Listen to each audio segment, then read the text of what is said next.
Hello, friends. Welcome to today's stream. We're back playing the Roottrees. We're gonna figure out some more family drama. Hopefully the audio's better this time. We did some edits, and there's a couple moments I didn't pick up my mumbly little butt. So, first, this track, fire, loving it. Secondly, I realized there were a couple of things that I was incorrect about. So one, this isn't saying they're related. I'm just a ding-dong. This is just saying that they're from the original family tree, and they now have a new root tree.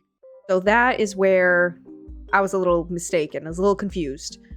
The other thing, I was thinking about this, always use a person's most recent occupation. So that means for this person, she is a chef, was her recent occupation. Her and Steven went off to write about the plated loaf and their wonderful life of having a baby. And her, so she's Five Pez's mom, and there's an article in the news time. Where was it? He grew up with her until he was 16, but one day his mother never came home from the movie rental store where she worked the register, and then the next morning found her dead. So from that, I think we can assume that she was a cashier, not a secretary. That was not her last job. So I think that will clear that up, and that's why it wasn't picking up that she was done. Him we should be good with. We have his horrible, awful picture. I like this one better. I think it's cute. We know his daughter's last names are Webb. I thought I had that for some reason. I did not. Oh, wait, shoot. Oh no, how can I undo that? Shoot. Oh, did I have them both as Clementine though?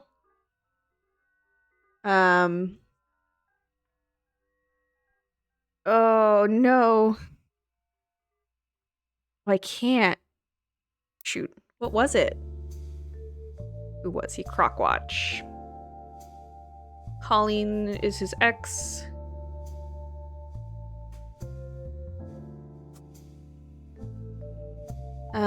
Let's see. Oh no. Okay, well that's unfortunate.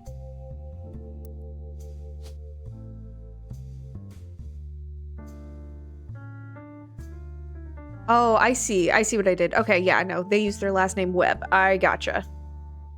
Getting 6 steps ahead of myself, and I'm going too fast. So then the daughters are Webbs because they use this last name, right? Oh, no, legally. Oh. See, I'm all over the place. Who am I? Clementine. That will be your last name, but we don't know your first name. That's what it was. Okay. That one I think is fine. I had another theory. What if Elizabeth is not an Elizabeth? So I made a note. Elias once had a secretary named Elizabeth, but is Beth's, who wrote the book, is that actually Beth?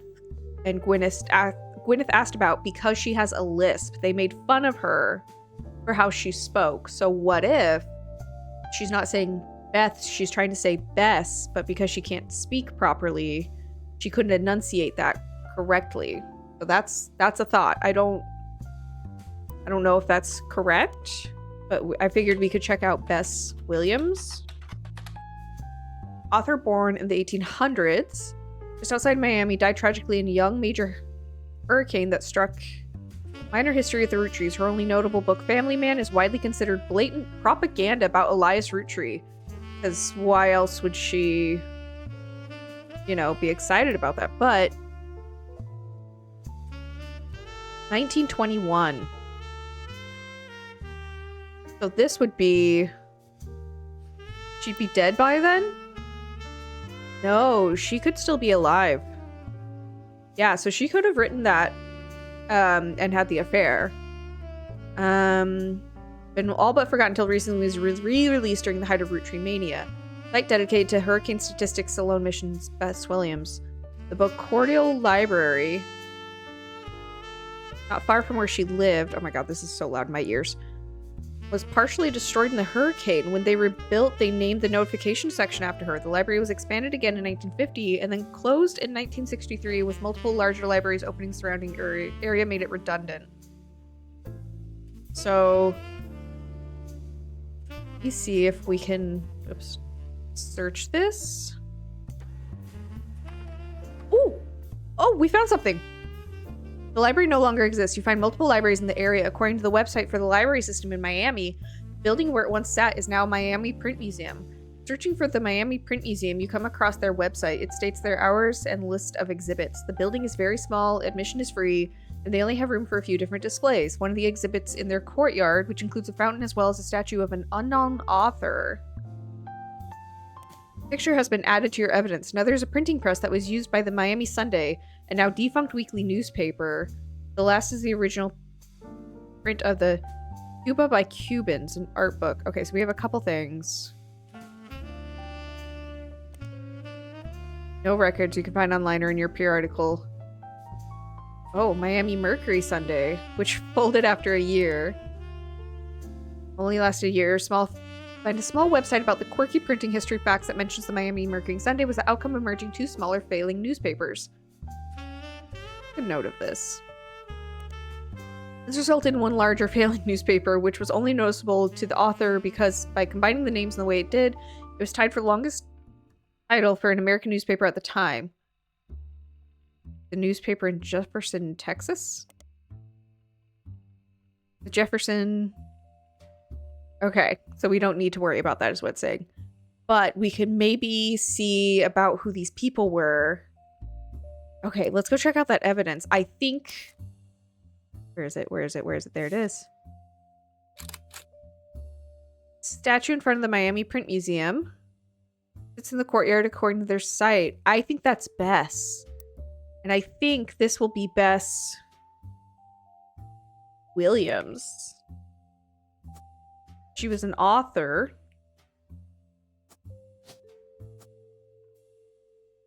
I think. Because why else? Why else would we have all that information? And if that's correct, because we think this one's right, we think this one's right, and then now we think this is right. But what if it was an Elizabeth?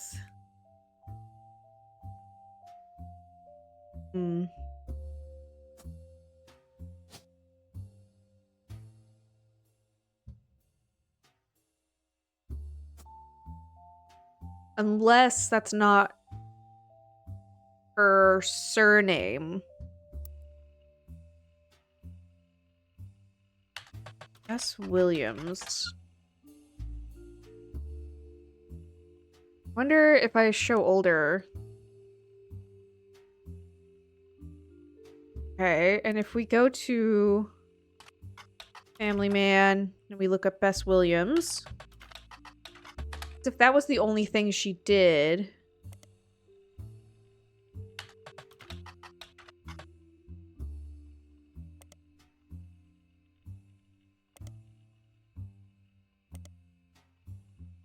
Ian. Okay. Yeah.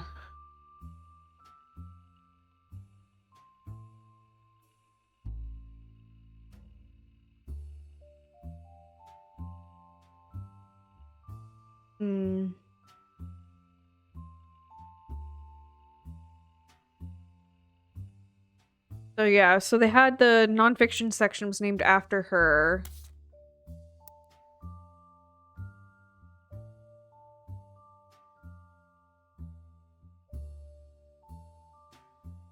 Cuba by Cubans. Let's see. Cuba by Cubans. Book of Paintings of Cuba. Credited to Marcia Barban. At first glance, it doesn't seem related to your search in any way. At first glance. Oh, are we not? Let's see. The library. Cuba by Cubans. Books. It still doesn't seem relevant. They're really like, get off of it. It's fine. Okay.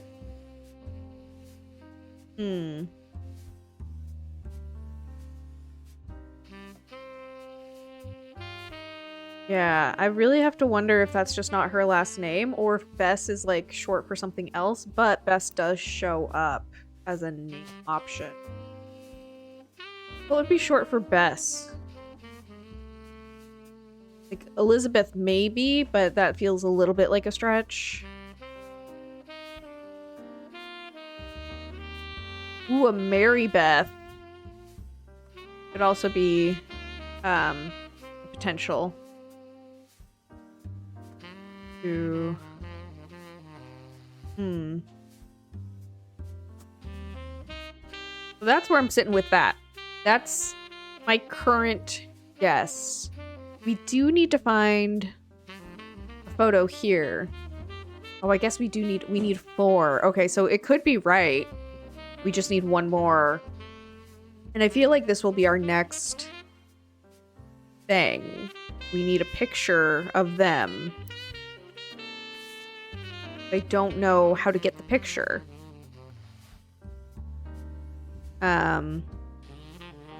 This is all about how they got married and they loved each other. It's a whole thing.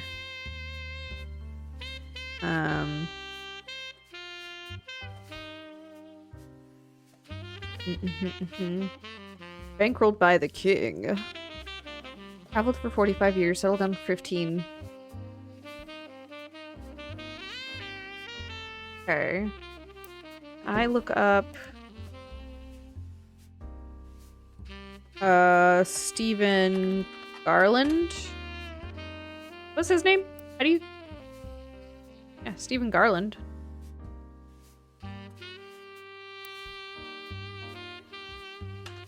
Christine. Do a copy. Not a public library.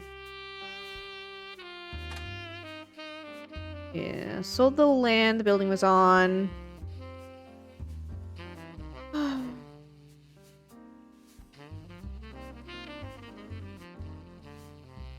Can I look up this?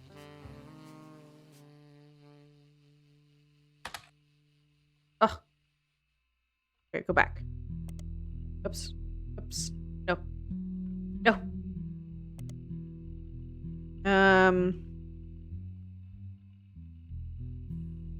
It's been in the butler twice. Sold the building. Delivered produce from her mother's farm. I wonder if she's in a picture then of the farm. And what is the farm? It's on and Anderson Farm, because it was Gwyneth's family farm. Let's see. Oh, here we go. Find some information on a website for the first Anderson Maple Farm. There are a few pictures, including a famous picture of Eliza and Gwyneth for marrying Gwyneth Anderson. No brothers. So long as she married, Eliza took over the farm.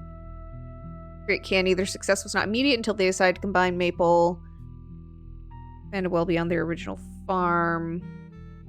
Okay. So that's nothing new on that. And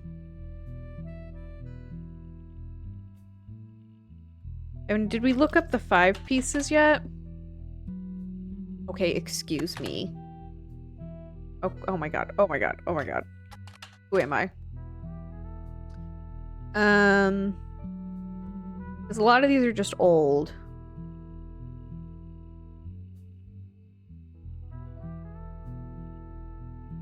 Oh, the image links are broken. Oh, but hey, can we... Charles Lee.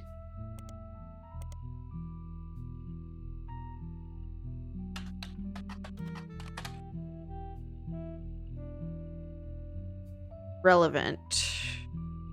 Jordan continues onwards.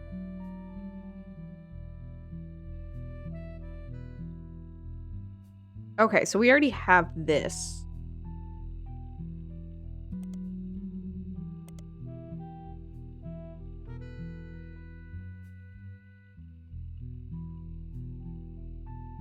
Maybe we can check out this website and see if we can find anything? No? Okay.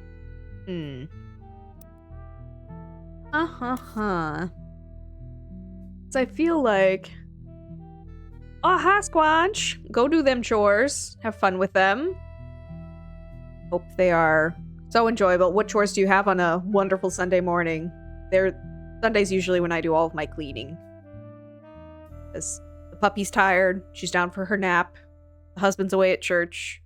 I, like, have some time to actually, like, get stuff off my plate. And then roll into all the homework. Okay, let's...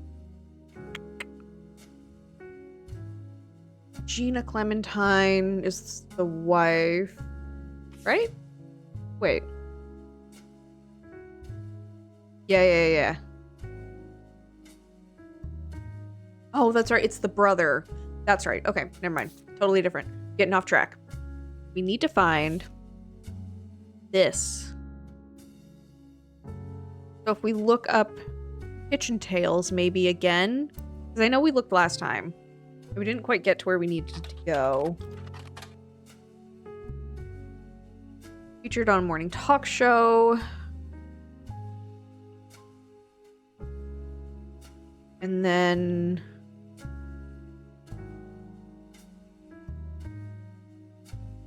Switch out saltwater.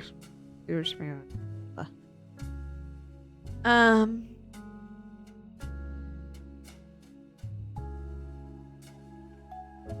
Because I know we looked up then Mark Zimmer.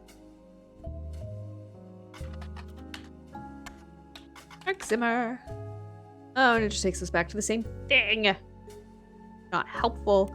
But if we do Mark Zimmer and try Kitchen Tales.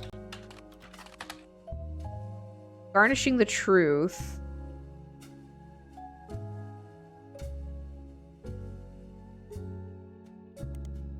And it's him and Stephen Garland. Fun joke we do in my family because my dad's a Stephen with a PH. So it'll be like Stephen. Or monsters. Why is that not? Garnishing the Truth. Garland and Zimmer.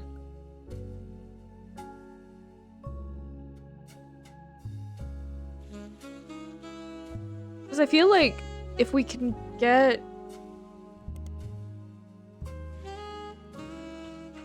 Garland and Zimmer. I feel like they would have a picture. Oh! Aha! There's gonna be a picture. We're on it. Introduction of this book is a series of acknowledgements from Steve. The first is, Christine, thank you for everything. Your support means the world to me. You are the apple of my pie. Stop it. The second is to James and Robert. You're becoming amazing men and incredible chefs. I guess I'm a good teacher. The final is to Mark Zimmer. You proved my storytelling approach to recipes could be popular. Without you, this book couldn't exist. There was also a foreword by Mark Zimmer. I first met Steve in 1978 when he taught a cooking class. The next time I saw him was over a decade later when he was suing me for stealing his recipes. Yes, really, so you might wonder what I'm doing in this introduction. Well, it turns out that Steve and I had more in common than we thought. Instead of settling in court, we settled it at McCarran's Brew House over a game of darts. And this needs to go not under Elias. It's a very... No. This needs to go under Garland's. Okay. Done. They said they'd give us the first drink of the night free for an entire year for mentioning them. Cute. By the end of the game, he and I agreed we'd both rather make a ton of money together than spend a ton of money on lawyers. It's pretty rare to meet your best friend so late in life, but when I decided to retire and move to Boston just so we could hang out. So, if you're browsing this book in a bookstore, please buy our book. We need more money for when the free beer runs out, and the bookstore could probably use the sale. Cute. Okay, and then James and Robert are his sons. Probably oldest to youngest. Okay. So... I didn't get a picture for that, and I didn't get any evidence for that. Which is unfortunate. So,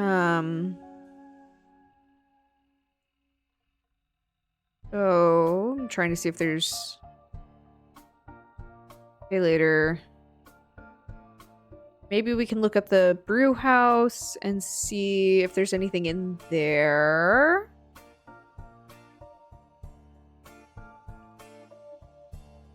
Karen's Brew House. Search. Pub in Boston. They have a website. Apparently the bar has been around a long time. On a site there's a list of famous people who have had a drink there, including former President of the United States, Kennedy, not the Roottrees Company. There's also a few listings of television shows and books that have mentioned McCarran's as well as how they came up. One of them is Garnishing the Truth, which the site has to say is about local and regular Stevie G wrote a book about food. We prefer cocktails, but he gave us a shout out and we ain't gonna say no to free press. So grab a bite at his kid's joint Friday. Oh, and then swing by. Oh, swing by to meet him for a drink. So his kids, they also got into the cooking and all the things. That's cool. And these guys. So, we're assuming James is the eldest.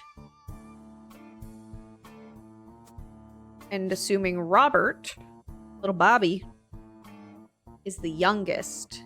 And then it sounds like they're both chefs. So what we need to do... Here we go. We're making links. We're gonna look up Friday. I don't know why I'm doing it a difficult way. Fairly popular restaurant in Boston. They don't have a website, but many locals seem to mention them in various places. One more in-depth review explains that it's not a full restaurant, just a front door and a very small interior with a window. Usually, the restaurant only serves vegetables, but a lot of reviews say that in spite of that, it's delicious. Vegetables are delicious. What do you mean in spite of? I love vegetables. You also find a short story about it listed on a website called My Boston Homepage. Whoever runs the page seems to just link to random sites related to Boston, tell personal anecdotes related to Boston, and give their relatively short opinions of things on Boston. It's very unorganized. I understand. It has this to say about Friday. Wicked overrated. I saw it in Chef's Signature. So I went there, and there was a huge line. They didn't have a single meat dish. What is even the point? Wow, rude. Okay, let's do a spider search. My Boston Homepage is run by someone with eclectic taste. They claim the rating things on a scale from wicked awful to wicked wicked. Most recent thing to receive a wicked awful was an antique store called Bee's Things. Apparently the owner Beatrice is not very friendly. We're gonna highlight that just for reasons. Most recent establishment to receive a wicked wicked is a comic book store in Cambridge called the Million Year Picnic. As far as you can tell, nothing besides Friday seems to be connected to your search in any way. Oh, okay, fine. Chef's Signature. Oh, there we go. It's a magazine related to food and trendy restaurants. Cover subjects all over the United States. So, if we go to Chef's Signature, we look up Garland. Oh, can you just do the thing? Friday. Chef's Signature covered Friday less than a year ago, right about the time you were doing your initial investigation. Each article in Chef's Signature tends to focus on a restaurant, and like the magazine's name implies, each restaurant lists the one main dish that the head chef is known for. Friday's signature dish is the samosa cone. Oh, covered main article has been added to your evidence. Oh my god, yes, yes. Give. So excited. Look at how cute they are. Oh my god. Can a vegetarian diet be trendy? You look older. Are we about to... Ah! Yes! We've done it! Oh, and we should get some more gubbins. Oh, thank god. Oh, it was William Best. Oh, my brain is doing things today. See, I don't need to do homework. I just need to play games. That can I do that? I'm so proud of myself. Sam reached out to me finally. I think I have you to thank for that one. My family's in a bit of a rough patch. Even though the candy is selling better than ever, everyone is fighting over the trust. The majority of us want to dissolve it. On paper, it seems like the right decision. The arguments about what to do next are endless and heated. More than a few Roottrees are worried about losing their wealth. Oh, poor things. I don't think we deserve it more than anyone else. Thank you. I love my family, my wife, my daughters, even my son, who I hardly ever get to see. You have a son? I want to keep them safe and secure, but I didn't do anything to deserve this fortune. Oh. Hell, I probably deserve it less than most. It took me way too long to get my life together. His son is Chris, I just remembered. Okay, enough about me. Here's the deal. I can't stop the majority from voting one way or another. If you keep passing along potential Roottrees, I'll keep adding them to the list. On the other hand, there's been some leaps forward in genetics. It may sound like science fiction, but we can actually determine who's in the family just by testing their DNA. Yeah, why wouldn't you just do that? Save everybody all the time. What you've done so far has been very useful. Just keep filling out the tree and we'll prepare for the tests. Okay. Dang, that was good. Okay, and so you are him. You get this beautiful picture associated with you. Oh my gosh, I can't believe the author that wrote all the propaganda about how wonderful. That's who it was. Oh my gosh, I'm so proud of myself. Genuinely shocked. We still don't have her picture. We know him now. Man. He didn't give us any new evidence. Are you kidding? Excuse me? Chef Signature, a nationally published magazine targeted towards fans of unusual restaurants, featured James and Robert Garland on the cover of their November 1998 issue. According to the article, the two brothers own a small walk-up window in Boston called Fried Eye, a play on tie-dye shirts that the servers wear that exclusively serve vegetarian dishes. Most of the offerings are heavily inspired by the powerful foods found in Thailand and Indian food. Their signature dish, the samosa cone, which from a distance somewhat resembles a traditional ice cream, complete with waffle pattern. Instead, it contains fried potatoes, pureed peas, carrots, and a special ginger-based sauce. That sounds so good. Robert, who is 3 years younger than James, jokes that although the age difference has left him delegated to wear the sous chef jacket his whole life, he doesn't mind. As a result, James answers most of the interview's questions. James credits his love for food and his culinary skills to their upbringing. Most kids hate vegetables growing up, but they don't have parents like we did. My father was a chef, and my mother grew up on a farm that supplied his restaurant. That's how they met. I don't have any memories from the farm or anything like that since we moved here before I could even talk. But they told me stories. My dad's a great storyteller. He even wrote a book that partially helped fund Fried Eye. I have a hair. When we moved, they were looking to open their own restaurant together. Unfortunately, they never got it off the ground. His line cook gig ended up being less temporary than he hoped, and she had to go back to work as a secretary even after Robert was born. Oh, so she did end up as a secretary. Before we were old enough to go to school, we spent our days with our aunt.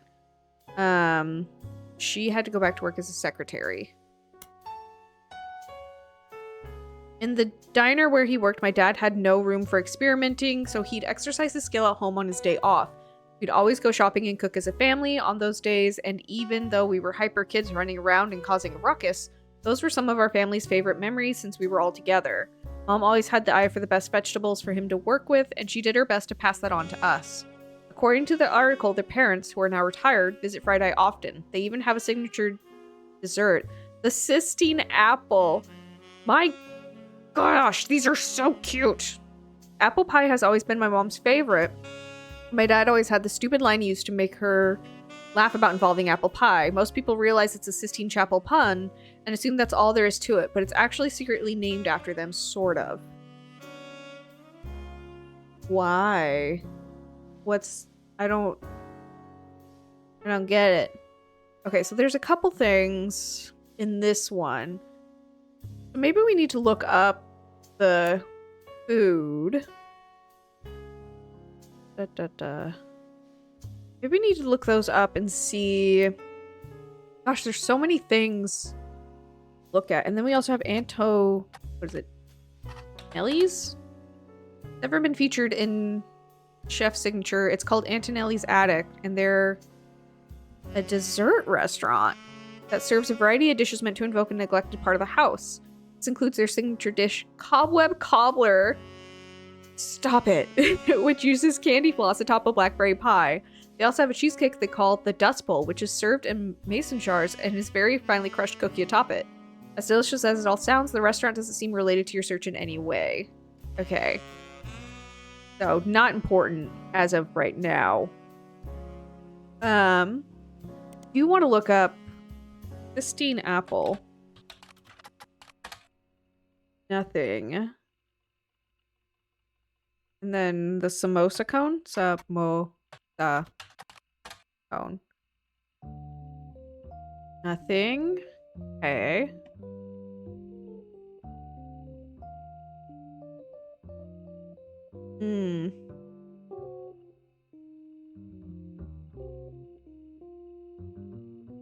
Okay, those were all red herrings.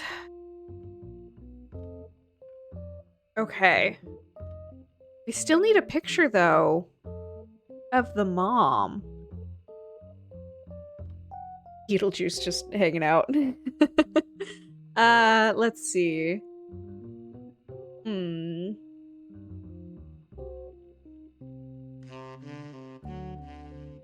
Let's go back.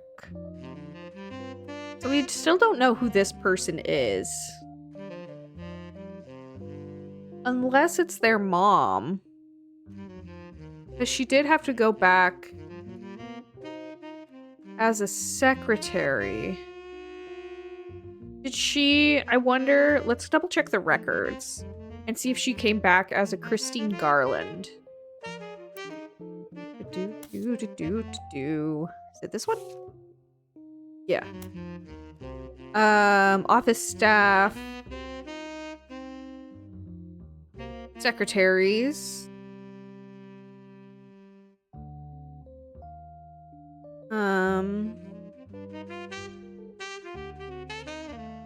Because then they start getting secretaries through the temp agency, and we looked up work time temp, and it said there wasn't anything.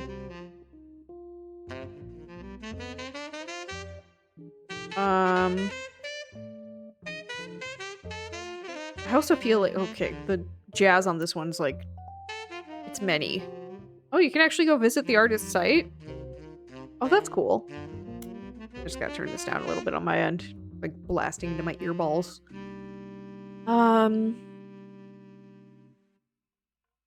Catherine Garrett, no longer... What's her first name again? Christine. So, what if we go back? Catherine Shorts. Catherine Garrett, not Christine.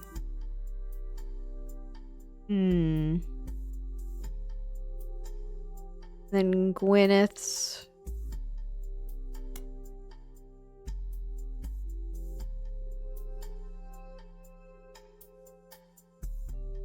Christine Garland is no longer working for Roottrees. And that's in 78. And then her name doesn't come back up again.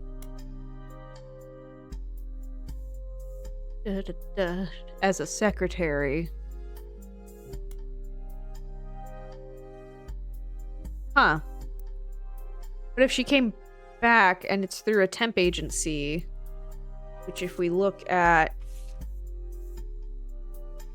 Oh, she's got a little tattoo on her hand. I just noticed. Huh. So it'll probably be... Because I'm thinking that this could be a picture of Christine Garland. And she came back, but we don't have any way to know... Unless the story about the plated loaf has something about a flower. For years, two bakers, Flora and Yates, because, well, it's like flour. It's not like a bread flour, not flour. Through their friendship, compared recipes and combined their knowledge, she loved his salt and pepper beard. He adored her rosemary cheeks. They thought sweetly about one another. He was one day whisked away, conscripted to bake the army's bread. By the oil of the lamp, Flora's tears began to salt her bread. 10 to 12 years later, they met again, seemingly by fate. Unique dough had earned her position as the king's personal baker. Baked for the kingdoms. 45 diplomats. Needing delight and distraught, she felt it was torn in two. Not been made aware of the gift and had already prepared buns for the palace ovens. Yates warmly, struck by a fear she'd been able to bake with her, that she'd face retribution for being unprepared. Eased her pain. No obligation to prepare for a return she thought impossible. Chance to bake together. Word quickly spread. Bankrolled. Who are you? Yeah, this is... But she wouldn't... Ugh. So, the only issue with that image that I see right now, if it is her, that's fine. And it's her coming back at a later date. But she wouldn't be the final affair. Oh, this is hard. This is tricky. I almost feel like if she is the one that has the flower on her hand, and that's where the kids are getting their groovy vibes from. You know? It's too hard to tell. It's too hard.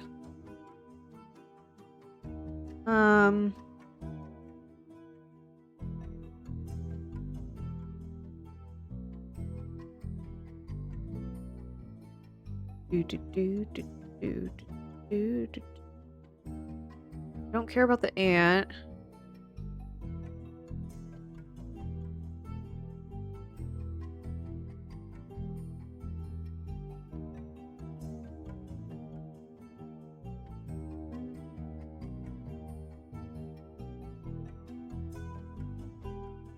I have questions. Questions, no answers.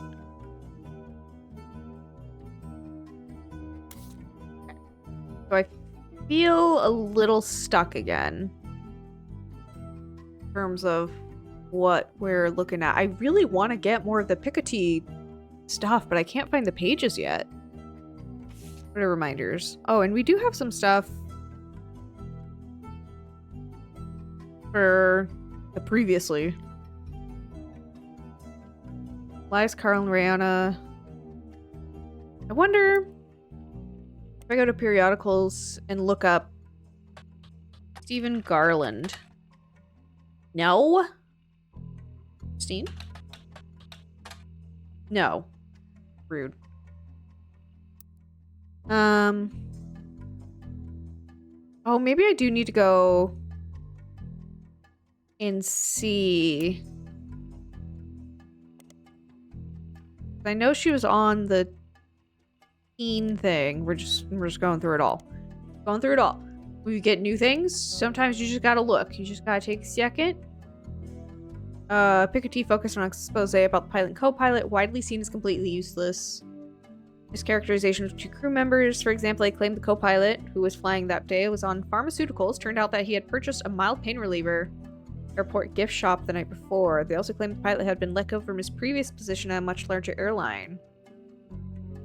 Now this is relevant to your current investigation. Okay. And then this shouldn't have anything because she's not from Portland. She was in Teen Blast. That is old. So maybe that evidence doesn't show anything. And then Elias and Carl, of course.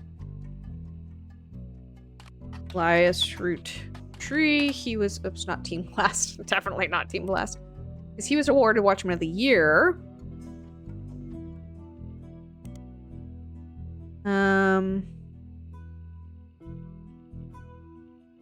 Yeah, nothing crazy. And then Carl, oops, let's stop it. Carl also got Watchman of the Year. Oh wait, this is new. Died in a plane crash near the end of last year along with his daughter. While the Butler County Times did a story about the plane crash, and it is in these archives, no useful... One that mentioned Ernie Jr. Why do we care about that? Both in early 20s. Oh, wait, hold on. Also, the articles concerning Carl are not important. The plane crash is too recent to appear in these archives. One announces Carl's marriage to Brenda White in 1978. They were both in their early 20s. Another seems even more frivolous. Apparently, in 1981, Carl got quite drunk at a charity event and broke his arm falling down some stairs. That might lead to something. The article also mentions Ernie is from 1996 when Carl took over as the 5th president of the Roottrees company from Ernie Jr. Ernie Jr. apparently liked to stay out of the spotlight and never appeared in Butler County Times other than a few mentions here and there. Article does mention an illness as the reason Ernie Jr. is stepping down. I wonder... Carl Roottrees broken arm. No, okay. Worth a shot. Worth a shot. You never know. You never know. And then we need to reorder. I don't even know where to frickin' put you, dude. I'll just put you on page 1. What do we have even? 6 pieces. The anonymum. Generous salary. Ooh.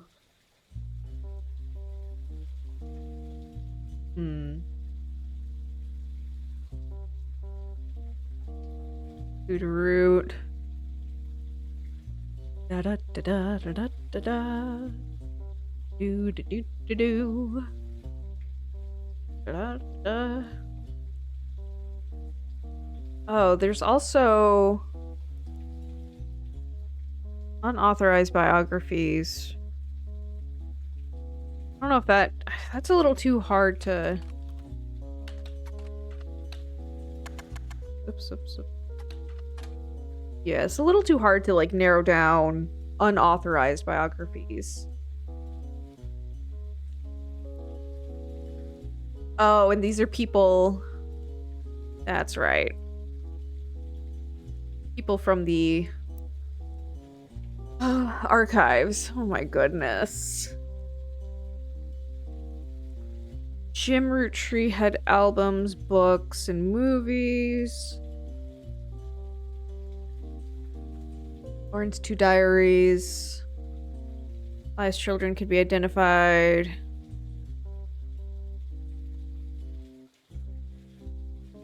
Caroline Morden's art book. Let's look up Caroline Morden's art book. Oh! After the release of 6 pieces, Caroline Morden did a television interview. Someone has uploaded a partial transcript of that interview on the television section of the messaging community. The transcript is only her answers and is missing the questions. This creates a somewhat confusing reading experience, but does give you a bit more history about Caroline and some of her family members. Okay. Okay. 45 minutes, the Caroline Morden interview. God, for a second I thought I wasn't recording and I was scared. This was a cable news interview. A transcript of only Caroline's answers has been posted on a site about television. Thanks for having me. Never really fit into my family, so it didn't surprise me. She could have put me in if she wanted to talk about the time during my activism days when I almost got arrested for stealing the spark plugs out of all of her tractors. But I don't really think it fit in her narrative. Okay, so I think she's talking about Lauren? I think she's talking about Lauren's diaries? Right? Ugh. I don't remember what generation is who. Yes and no, they never tried to kick me out or send me to live on a farm, if that's what you mean. I was already pretty unpopular, and once everyone learned that I divorced my husband, few people paid me any.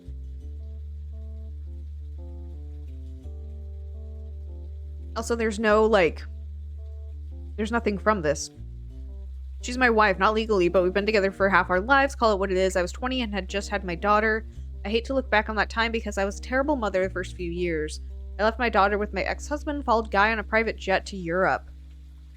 He lost a tooth and a client. I found love and a better understanding of who I was. Still, in our family's eyes, his trip was somewhere more acceptable. Explain that. Huh. That feels important. No, I couldn't stand him. Our family wrote off his behavior like he was some huge fan of romance or women, but he didn't like the entire woman. I was doubly awkward for me because he was more supportive than most. I slowly figured out it was because he assumed I would be as shallow as he was. I wonder if she's talking about Guy. He was a workaholic. He seemed nice enough and did a good job. I didn't know him well. That was one of Sam's problems with our family. None of us did except Carl. Honestly, I get why she's pissed. Wait. Nice enough and did a good job. Didn't know him well.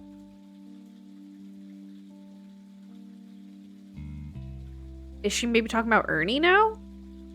I'd rather not speak ill of the dead, not unless you want more stories about Guy. With Carl, though, all I can say is we used to be friends before they sent him to private school. He came back a lot judgier. It made sense why they made him president. He was a lot like my father after the disciplined the fun out of him. After I started protesting the farms, he stopped returning my calls. Oh, well, he's harder to label. When I was a teenager, he was basically drunk or high or both, all the time. He actually used to sell me pot. His problems with women were different than guys. But he never really judged me. I guess he knew it would be pretty hypocritical to judge anyone for anything. Back then, he was destructively unreliable in every way, but nowadays he's just kind of boring and old. I prefer that to how he used to be, and to Guy and Carl, but it's still a cautionary tale. I hope I'm never that boring and old.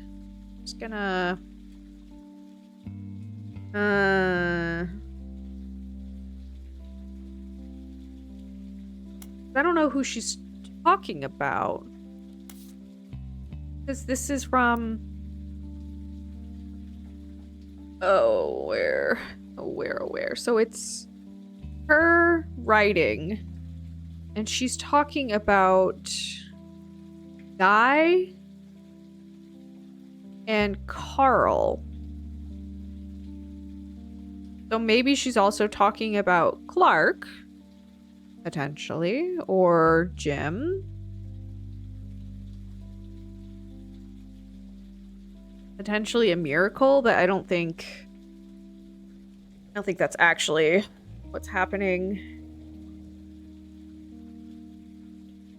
Then we've got, oh, it could have been miracle. It could have been, as if this is, no, too young. If it's this miracle here that she's talking about, that'd make sense. Oh, gosh.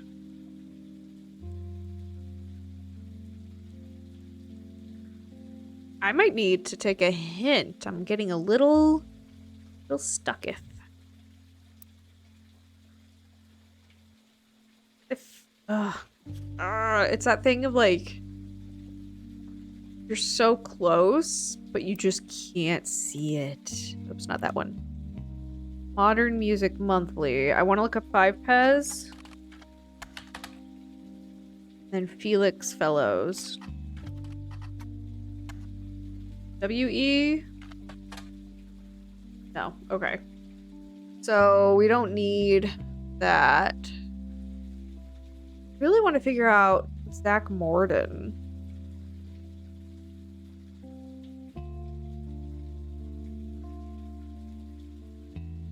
Wonder if her name, Christine Rose? Oh, dude, derp. How do I... EHA...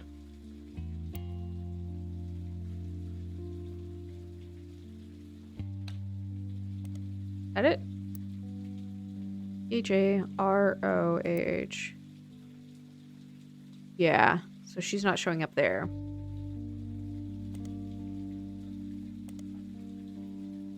All right.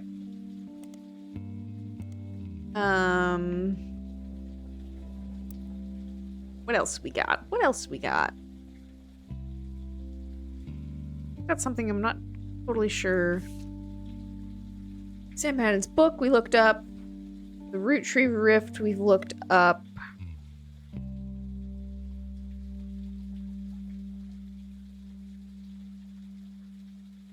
5pez we looked up.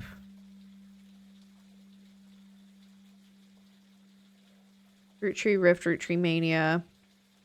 The Anonymom we still need to, like, get into. Because that's the one they proved with DNA testing that it wasn't guy's child. So if she is on here, that wouldn't make sense. Right? Because in theory, she'd be one of these. But if the child isn't hers, then she's not... Or, isn't hers. If the child isn't Guy's, then it won't be part of this tree because it's not a root tree. Oh, this is so tricky. It's so tricky. I want to know who you are. And your last job was secretary. Dang.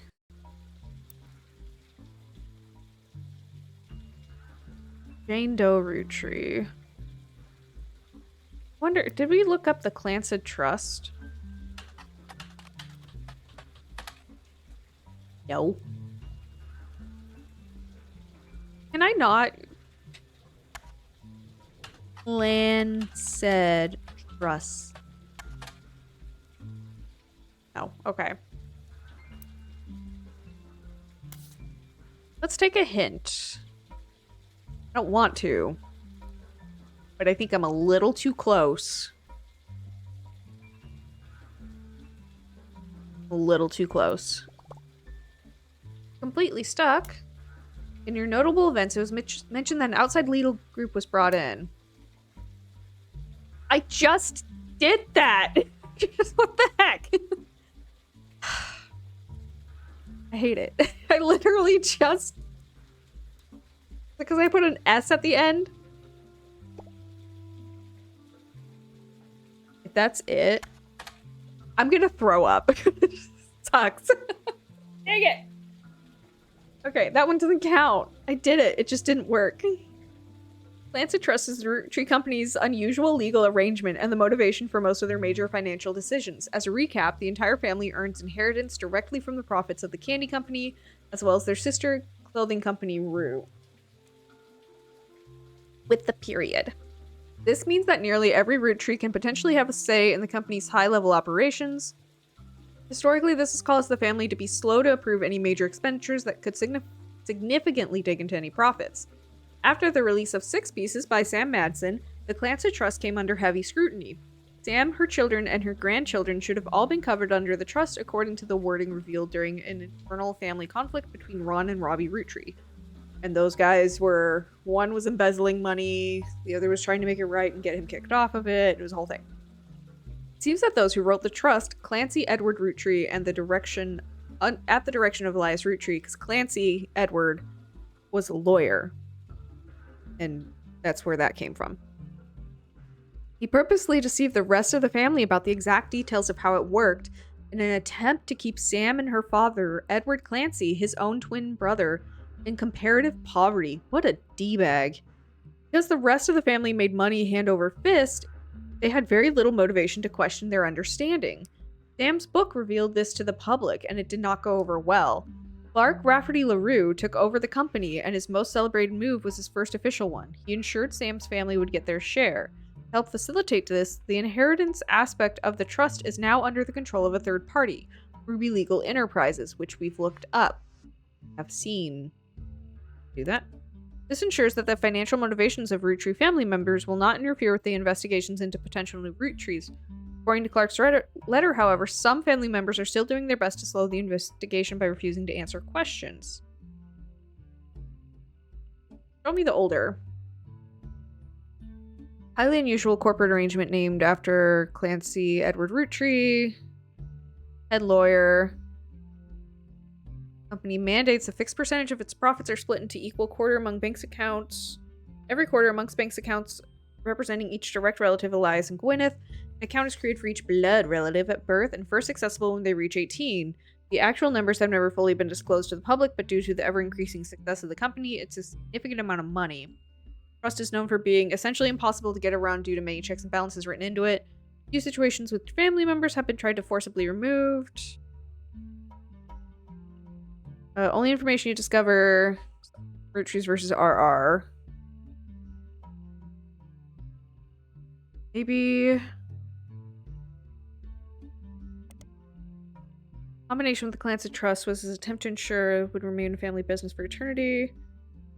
The yearly salary of Roottrees president is always locked to the price of a single pack of 5 pieces. What? 5-piece guarantee went into effect. This was 25 cents a year. Now it's closer to $4. Combined with the Clancy Trust, however, it makes a bit more sense. Elias wanted to ensure only his direct relatives could afford to be president. And he knew that because their passive income was tied to the profits of the company, they would have a vested interest in keeping the company as profitable and successful as possible. Whether or not this was a smart or successful decision is widely debated both online and in person. So that makes more sense, because during the big family searching, Ernie, who was the last president before Carl, he only made a few dollars a year because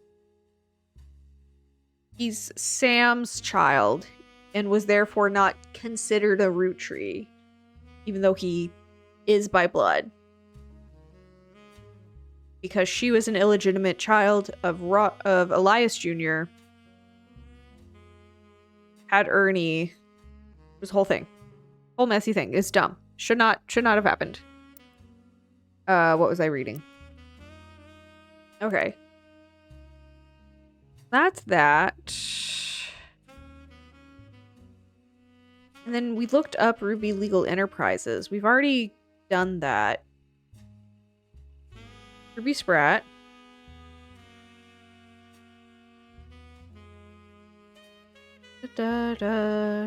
Here's time. And then they raised.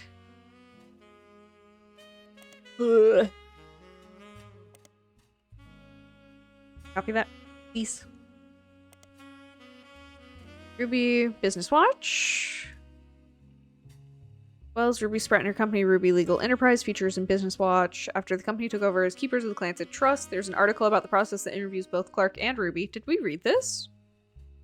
It seems that Ruby actually approached the Roottrees sometime in late March, after the Roottree rift, but well before Roottrie Mania. An accomplished but relatively low-profile lawyer, she offered to work for very little money so long as she could be a public face to build her reputation. The family quickly jumped on this chance, as many family members often attempt to spend as little as possible to keep their shares of the Clancy Trust as high as possible. These greedy mofos. After looking over the Clancy Trust more carefully than anyone had in years, Ruby came to the conclusion that Clancy Edward Roottree's implementation was not legally sound. And there would be constant legal challenges without some modifications. The family decided to put her in charge of the trust, both legally and as public face, to prevent further issues.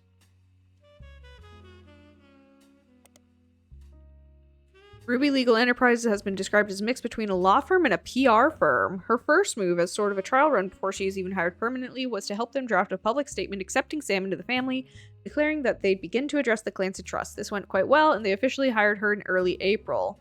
Ruby Legal is now in charge of many financial aspects of the company, including verifying any claims to the trust and organizing the various charitable causes, such as scholarships that have been set up in the name of the deceased. Show me the older. Clancy Trust was mentioned many times. From context, it's clear that it allows the entire Roottree family to earn money based on the profits of the candy company. The first article, find from 43, mentions that infallible legal aspects of it were designed by Clancy Edward. Blah, blah, blah. Show me the latest. So, that's Business Watch. News time? Oh, hello, puppy. News Time briefly covered a lawsuit between Ruby and Cicely Sanchez. They said that Cicely didn't have the rights to redistribute the photos in the magazine of Guy Hudson. We need those photos. Those photos are going to, I think, open up the whole thing. Pictree apparently announced that they would be pulling their issue. Sell faster. Seats is unlikely. Ruby could have the story pulled if it had gone court, and Pictree likely got more eyes on it than if the Rootrees had ignored the story. And then if we do Cicely Sanchez, if we copy that. And, oh, excuse, let's spider search.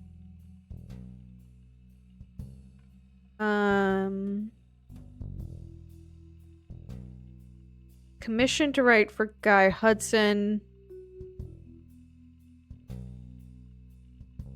Huh.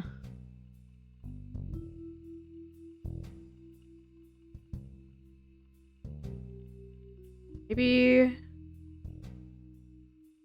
Maybe... We spider search this? No? Food? See if there's anything. Sisley Sanchez.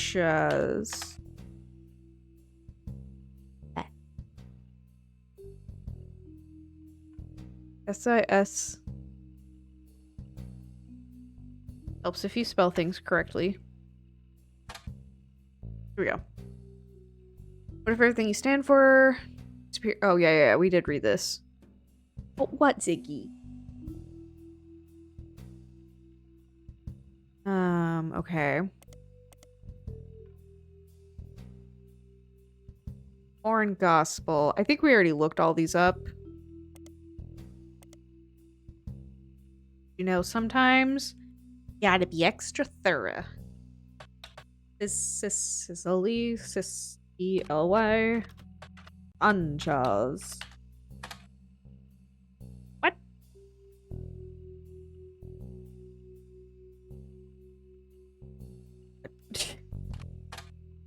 Out of print.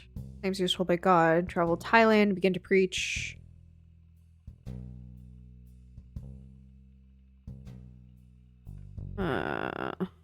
Okay. So...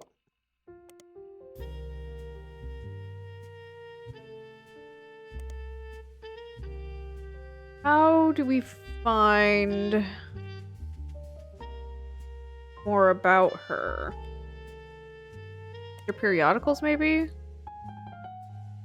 See if anything new comes up. That's the same one we just read.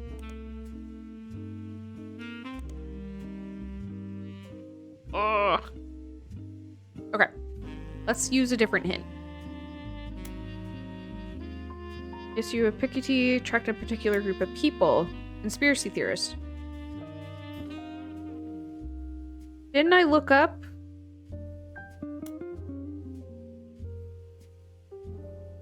That's what I did. I did these things. Oh, am I just silly? Okay. Chris Rafferty. That's not it. What was his frickin' previously?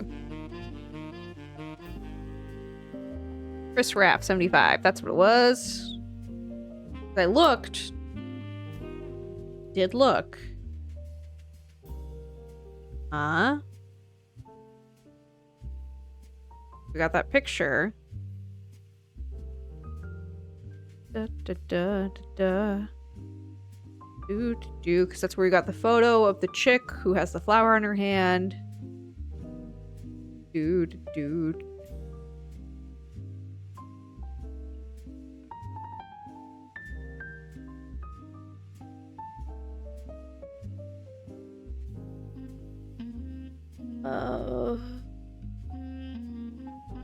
Can I look at the older?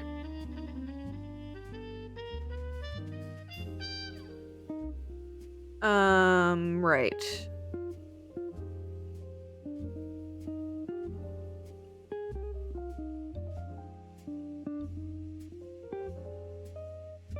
I don't know if this needs to be searched. We're gonna highlight it.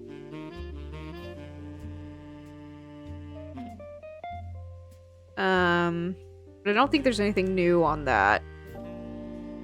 Okay, so... Goodness. Remember him back home in Virginia. Pete, my stepdad.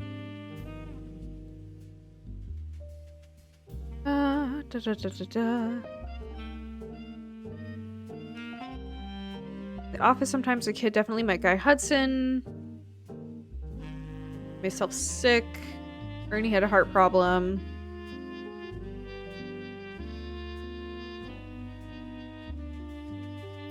Oh, maybe this is what it's referring to. The Roottrees curse website.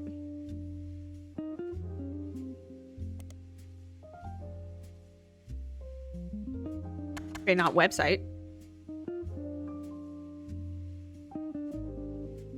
your initial search, you came across Thomas Orvald's conspiracy page about the Roottrees. Just give that a little highlight. 8 months later, the page still exists and is thriving. The visitor counter has already reached 7 digits. Oh, good job. Many older articles have been replaced. It seems that the recent uprising in Rootree has left the new Thomas Orwald with a constant stream of events to base his theories on. More than one of his theories involve Roottree's deaths being faked. According to Overwood, statistically, when you have this many high-profile people who have died in a family, the odds are that one of them faked their death. It's just math. What's sensitive? This newfound focus on death faking seems to coincide with the post mentioning that he's begun to believe the guy's not dead theory, like Guy Hudson. In his own words, my eyes have been opened. All of this is beginning to make too much sense. One of his posts details the belief that Ron Roottree is still in charge, Gwyn Roottree's death was faked, and that Clark is only there to throw people off. Apparently, he's allowed Ron to travel to France to develop their new candy recipe in secret. Another is about the rapper Five Pets. He can't possibly be a Roottree. One of his family's album songs, which he was performing under the devil's name, actually mentioned that he wanted to have sex with Rihanna. Not even Sam Madison is spared. According to Overwood, the author of Six Piece isn't real. Sam Madison is an anagram for Am Madden. Oh my god. They're purposely leaving hints for us. He claims that by using Six Pieces with Lauren Rootree's book as a one-time pad, he has begun to decrypt a cipher. Most of the cipher has seemed meaningless, but he managed to pick out the words people and vastness and is working to figure out what it means. There's a request at the bottom. Next year, 2000, is a leap year, and Overwood is looking for funds and volunteers to catch the Roottrees red-handed in Operation RT-29. He specifically mentions not to volunteer if you ever drunk Spirit Cola, but he doesn't go into why. Oh my god, this dude's insane. Okay, a couple of things. I want to look up him. Okay, nothing there other than this. Ooh! Oh, we got one of the things! Guy's Not Dead conspiracy stems from a website that focuses on clues that the Roottrees have supposedly hid all over the place. This includes on candy wrappers, in print advertisements, in television commercials, in their jingles, etc. The story, according to the website, is that Guy Hudson was a terrible president of the Roottrie Company and introduced multiple failed products. Something needed to be done that would put the company immediately and instantly back in the favor of consumers. So they killed off Guy Hudson and replaced him with a new president. This move immediately garnered sympathy, and the company recovered the next year, more popular than ever. The next president stayed much further out of the limelight, and some people even theorized he was simply Guy Hudson in an elaborate disguise, which is why he stopped appearing in public. The people who run the site are asking for help. They're certain there's a clue to all of this that accidentally leaked in a banned article from the magazine Piketty.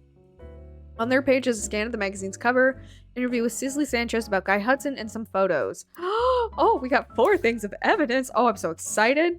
Oh, see, this is what I need. Okay, there's a face here, by the way.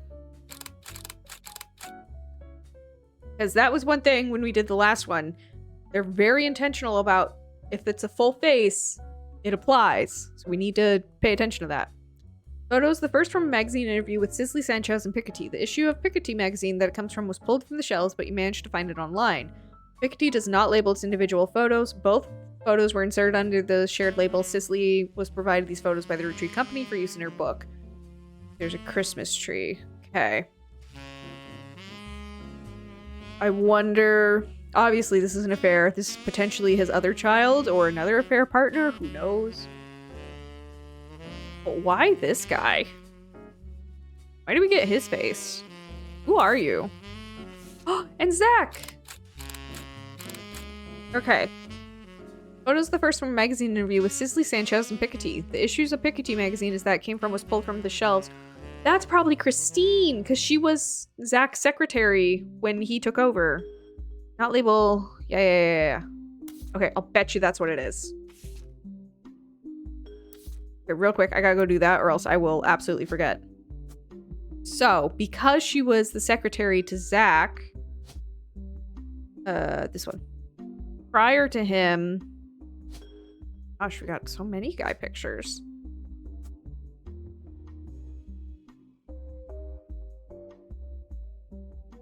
Oh. Sorry, brain just went somewhere. So,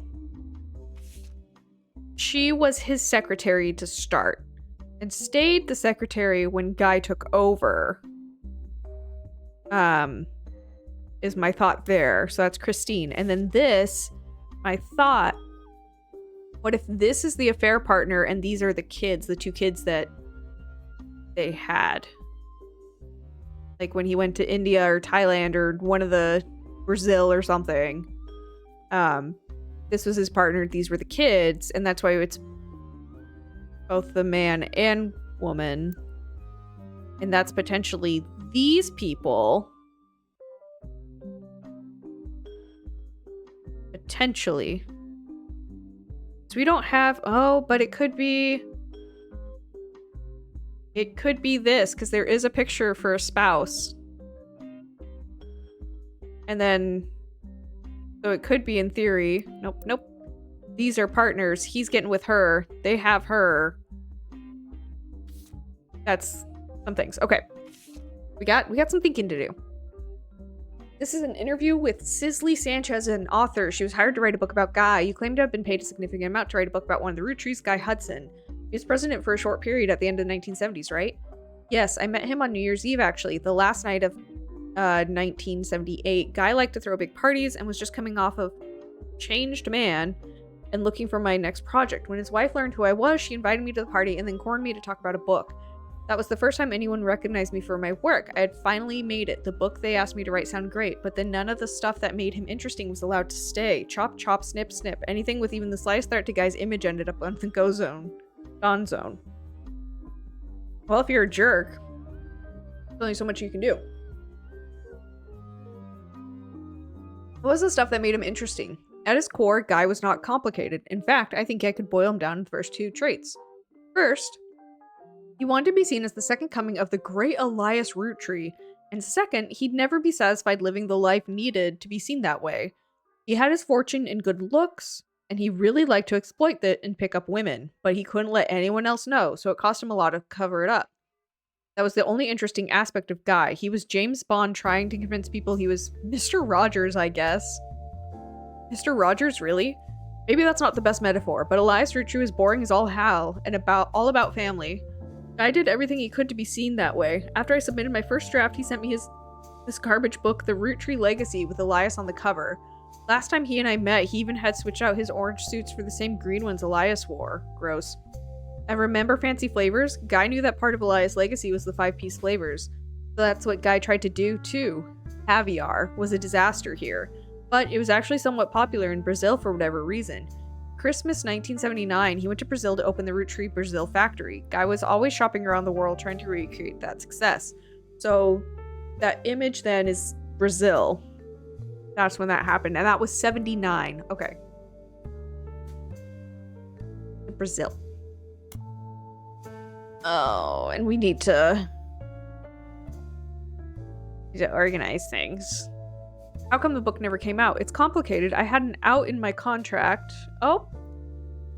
Hold on. Banished to the Shadow Realm. Thank you. Thank you.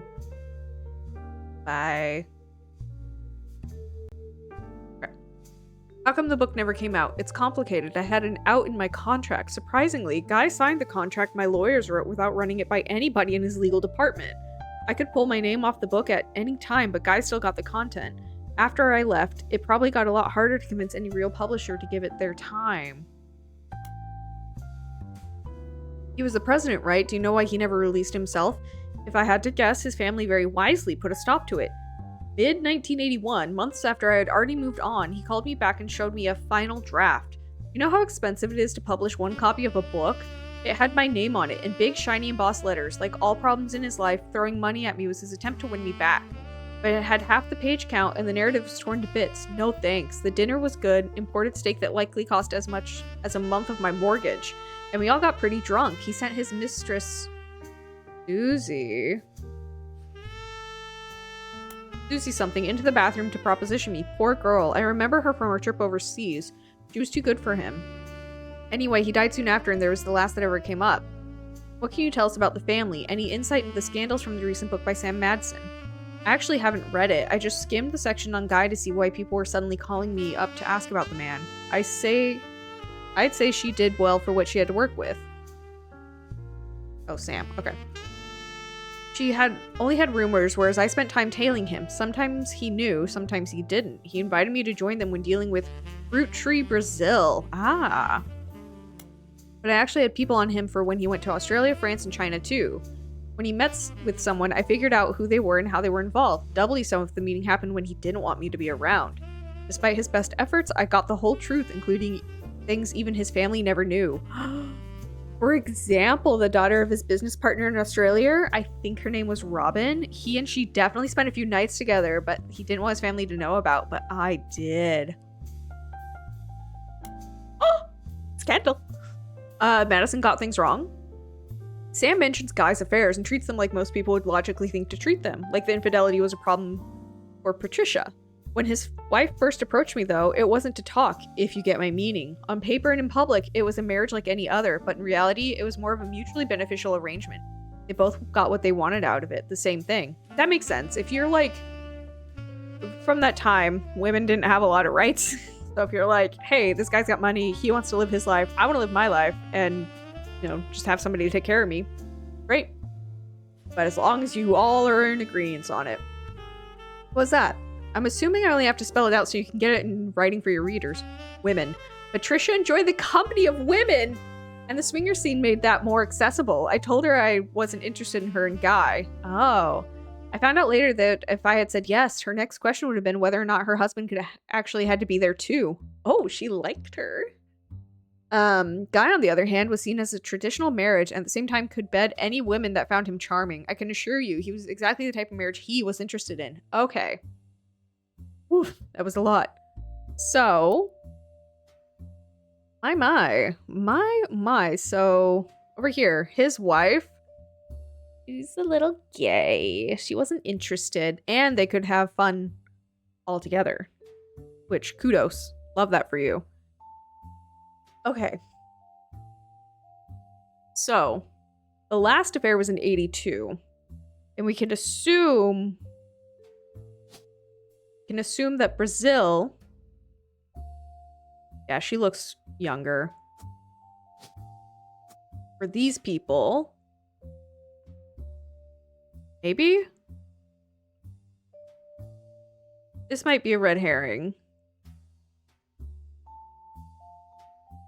I'm still sticking with this, just timeline-wise. We don't know anything here, but this is Brazil Christmas time. They look like they're partners. She looks like she might be a kid or something. Yes, or maybe she's a different business partner over here, the Australia one, and she's watching on like, oh my god, why are you doing this? There's things. So, we do need to look up Roottrees Brazil.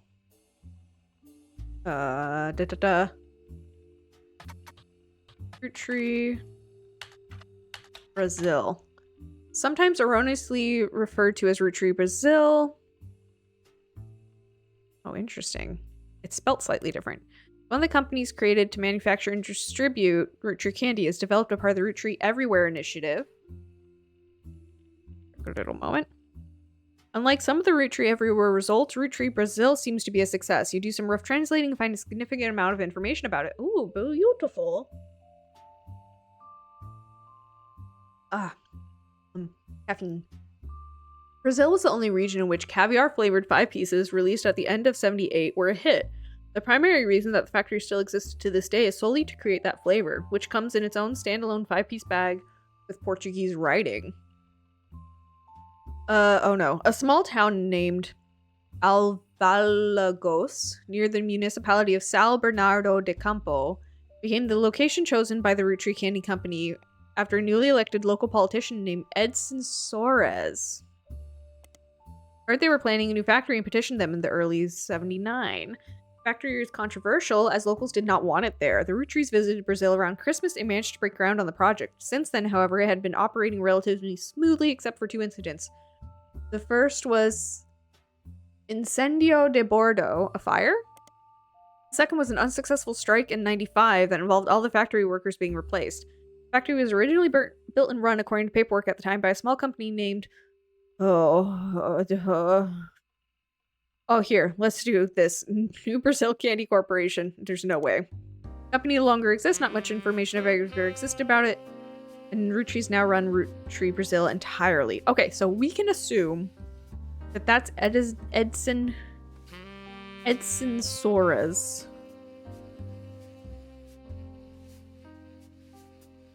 Suarez. We can assume that he's the politician hooking up with the wife. My goodness, sir. And then she might be like the head of a company or something. Brazilian politician. You find a dissertation published by a college student as part of their PhD in history. It focuses on the rise of democracy in Brazil. It seemed up until '88, Brazil was run by the military, and the politics during that time were often a hotbed for corruption and nepotism. Paper tells a few politicians at the time, including Edson Suarez, former mayor of Alvalagos. For politics, he was a manager in an automotive manufacturing plant for a major American car company. He was put in charge by the military government in '73. As mayor, he used his manufacturing background and knowledge of American business to establish new factories, distribution plants, and other business ventures in the area. Two side effects. First, he became quite rich. Second, many locals were forcibly relocated. Cute, cute, love it. Love to see it. Love to see people being kicked out due to other people's decisions. This did not make him a popular mayor, and what the paper speculates was a move to counteract his unpopularity. His wife, Sonia, was discreetly put in charge of a television station called Taladre.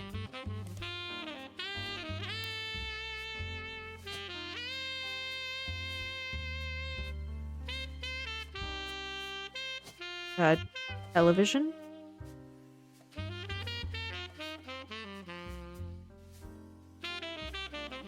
What would her, like a CEO maybe? Director?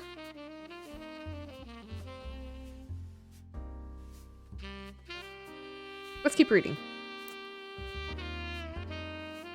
He often used this connection to ensure supporters would appear on local television, spouting his beliefs and emphasizing his political victories. What a jerk. He remained in office until '88 when he was defeated in the first election after military government was no longer in control. After the election loss, he quickly left town behind. It is not known where he has gone, but the dissertation even speculates he likely fled to stay alive. So let's look up I'm so bad with words. Former television station Brazil came into being in the '70s after the vacuum was created due to removal of a different network in the hands of Brazilian military dictatorship. Lack of resources. Okay. So then Sonia Suarez. Sonia. Fire search. Oh! News anchor in Brazil named Flavio had a mother named Suarez.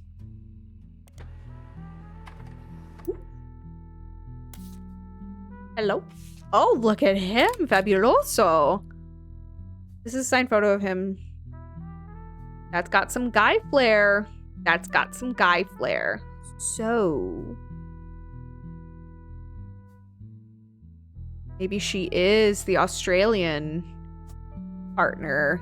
And then this is the child. What was your name? Who are you? Flavio Soares. Flavio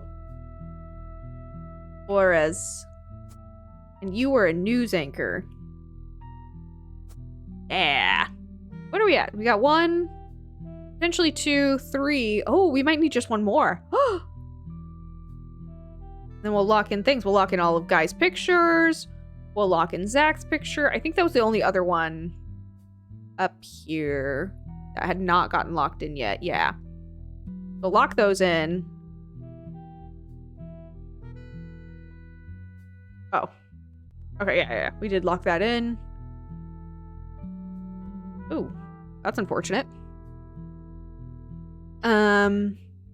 But this will probably be, and we can look up Roottrees Australia, I'm sure is what it's going to be. And we can assume this is his last love affair. Yeah. We don't know what your maiden name was. We don't know what you did. You were like... if you're put in charge of something, would a CEO or producer be better? Maybe CEO? That doesn't seem right. That seems too Too big. Director, maybe.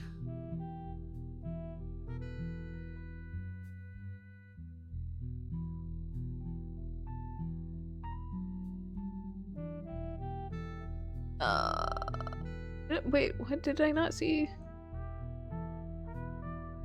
Was there?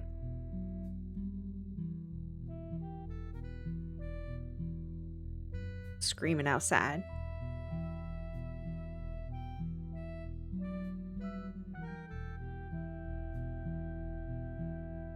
Sure, it's fine. Yeah,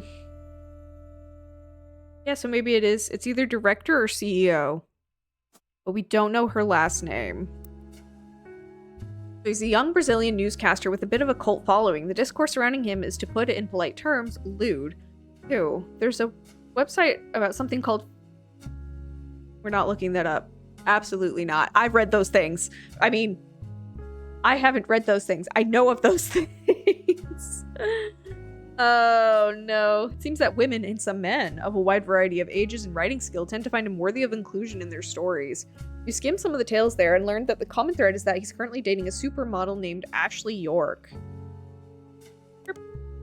Many stories either seem to ignore her existence or get her out of the picture rather quickly. There are also other more traditional fan sites that list some things about him, including his age, his zodiac sign, his favorite food. His mother's name's Sonia. Also, it seems that the Flavio translates to golden-haired. One website with a signed publicity photo of Flavio seems to confirm this. The photo's been added to your evidence. Okay. So... maybe if we look up that... because it mentions his mom's name, but it doesn't mention her last name. No, okay. Ashley York, British supermodel who does ads for perfume, clothing, and jewelry. She's been the subject of some controversy in the past few months, having been protested by PETA for wearing fur. Oh, the cover of some magazine. She's dating young Brazilian. Here, let's copy this then. And see. Oh, it probably won't be on this. It'll be more like Starlet. No? Oh. Seen Blast wearing a fur shawl 3 months ago. This appearance doesn't lead to any useful information, but there's another more recent appearance text only mentions she's dating Flavio. How they met. I was in Rio for Carnival and he was on the parade float. I had no idea who he was, but I liked what I saw and told my people to invite him to the party I was going to. I felt pretty stupid once I realized that we were going to his party. Well, his mother's party. She runs the media empire. Oh. Here we go.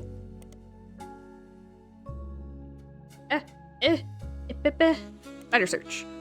Massive media group owned and run by a mysterious woman named Sonia Alves. Ah.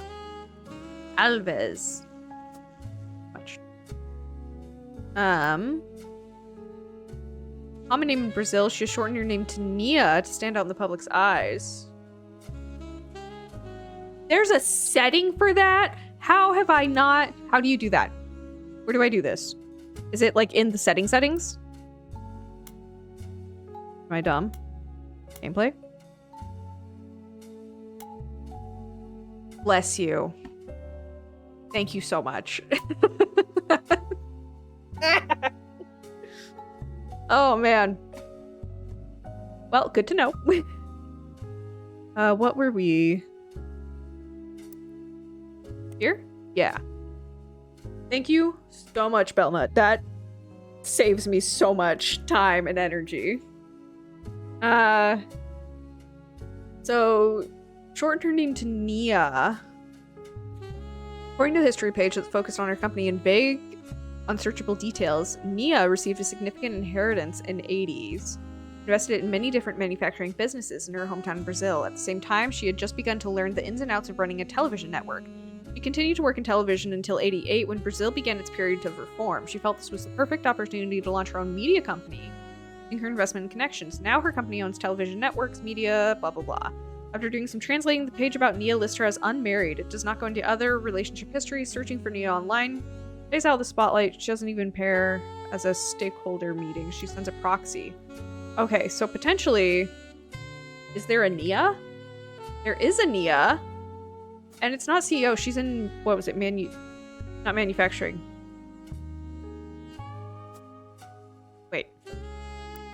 Am I dumb?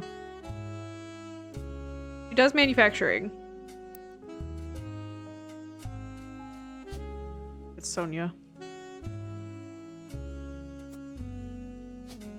Goes by Nia. Okay, hold on. Oh, yeah, that's weird that they didn't make it a default. They added it with the update. It didn't make it a default. Yeah, it's weird.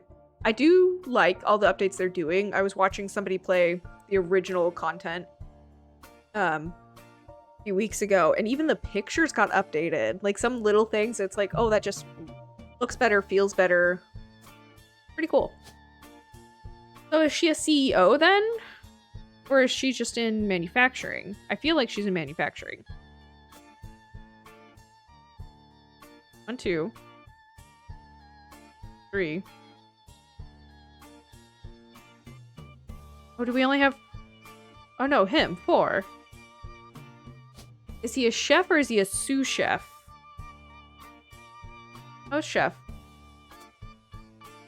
Okay. So something's not quite right. And then, yeah, she's divorced from that dude. Interesting. Interesting. Let me look back at... Where's... Headphones. I need you to pick up the pace. Can't keep dropping things like this.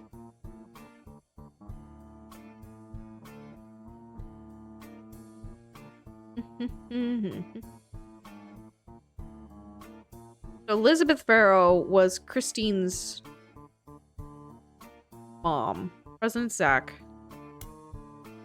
Guy Hudson has replaced Ernest. Christine Farrow was hired. And then Guy Hudson replaces Zach. Which is why I think this is Christine. And it said her last job was as a secretary. That was my understanding. Because she had to go back to secretary work. Yeah. We're missing... 4 key relatives. We're missing something. Somewhere. It should be 1, 2, 3, 4. This one feels good. This one feels good. This one, This one,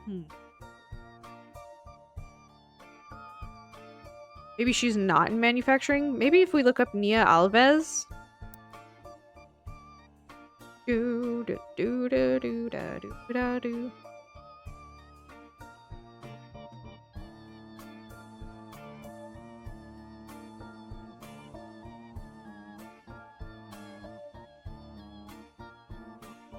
Take a note of this. And do Nia Alves. Nope. Huh.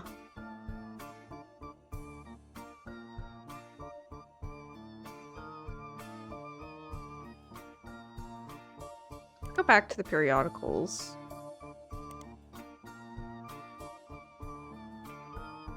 Carnival. What if I look up... What's his face? Flavio. Flavio Suarez. That's all we get. So then if I have that checked, it's already just like picking through it and this is the only important thing that's coming up? My assumption of how that's working?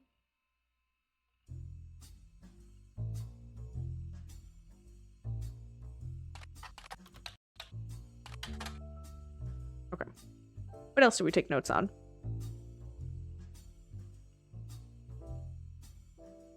Oh, I was gonna look up Roottrees, Australia. Roottrees Oz. Okay. Created to manufacture and distribute Roottrees candy, developed part of the Roottrees Everywhere initiative. Charles Martin, who owned a company that manufactured licorice in Australia, was tapped to run the Roottrees factory after he impressed the American leadership. Need to select all period. Oh, there's... Okay, cool. Thank you. Did have some success, but only in certain regions. Death of Martin. Order and distributor. Okay. So we'll let that sit for a second, but then... Oh my gosh. Wow, bless you, Fabio. That is so nice. Thank you so much. He was a candy manufacturer in Australia, born in 93.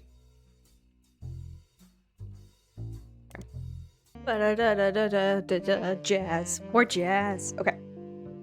So, Charles Martin was a candy manufacturer in Australia, born in 1923. He had a popular brand of licorice called Martin's Licorice Bullets, which we'll look up later.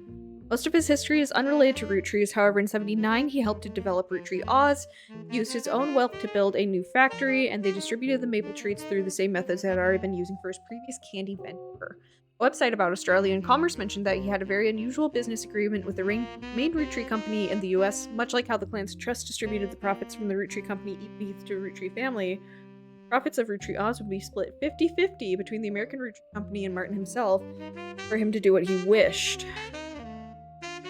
This made Martin very, very wealthy, but also led to many cost-cutting measures meant to increase profits as much as possible, especially towards the end of Martin's life in the early 90s. Rootrees candy gained a poor reputation in Australia, and sales suffered immensely. Charles' vast fortune was passed along to his daughter, Robin Martin. Oh, and Robin's... Please hold. She... partner in Australia, I think her name was Robin. So that's what he's referring to of the partner's daughter. Guy, you're so naughty. Many of the top 100 wealthiest women in the world list. She owns a private island off the coast of Australia where she reportedly has her own exclusive retreat. Must be nice. She has no husband. There's a widely circulated rumor somewhere in the mid-70s she had a medical procedure to ensure she never would have children. Oh. Find a joke on a site called Edgy Jokes that implies she's quite promiscuous and has a punchline involving Robin's eggs. Don't be gross. Leave people alone. For what it's worth, Martin seems to lean into the rumors. In the 80s, she once showed up at a charity function with 3 very attractive men, each wearing a shirt that simply said, "Satisfied partner" on it. Ha! Way to go. Okay. So let's go back to, real quick, this.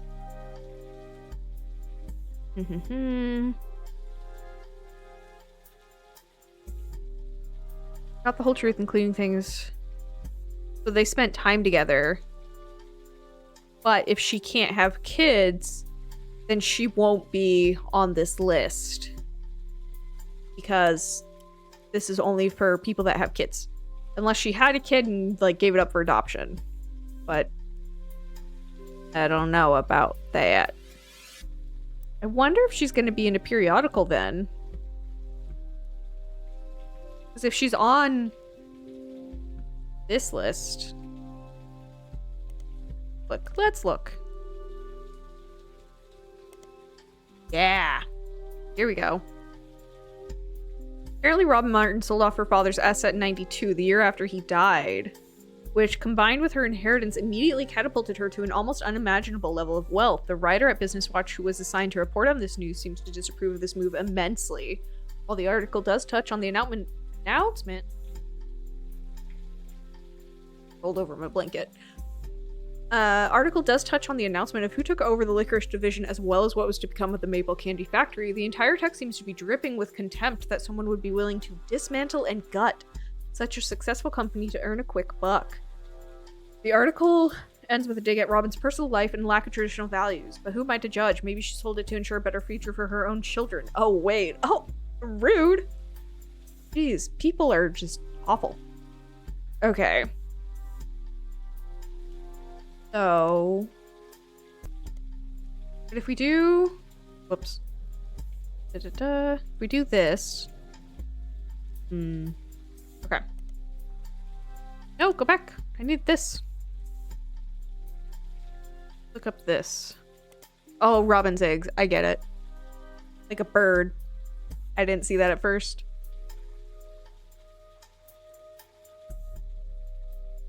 So we can assume that they had an affair, but since... nothing here.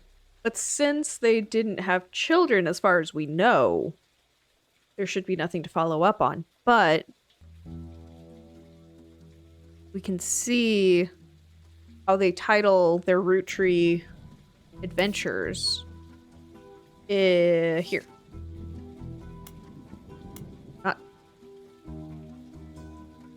Okay, so let's go down to expenses before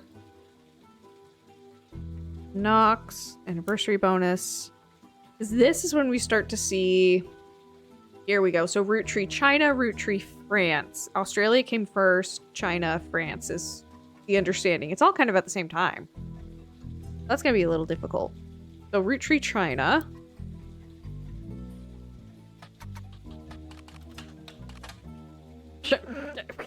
My God, I'm stupid. One of the companies created to manufacture and distribute Roottrees candy, developed part of the Roottrees Everywhere initiative, summer of '79. China began to go through a period of economic reform. This led to new opportunities for American companies, and the Roottrees candy company decided to pounce. Lang Hongbo, who said to personally win over the Roottrees family, the owner of the multi-textile factories, did not wish to import the ingredients and build a special factor to manufacture the candy in China. So instead, they made a deal to import bulk unpackaged Roottrees candy and label it not only China but additional markets.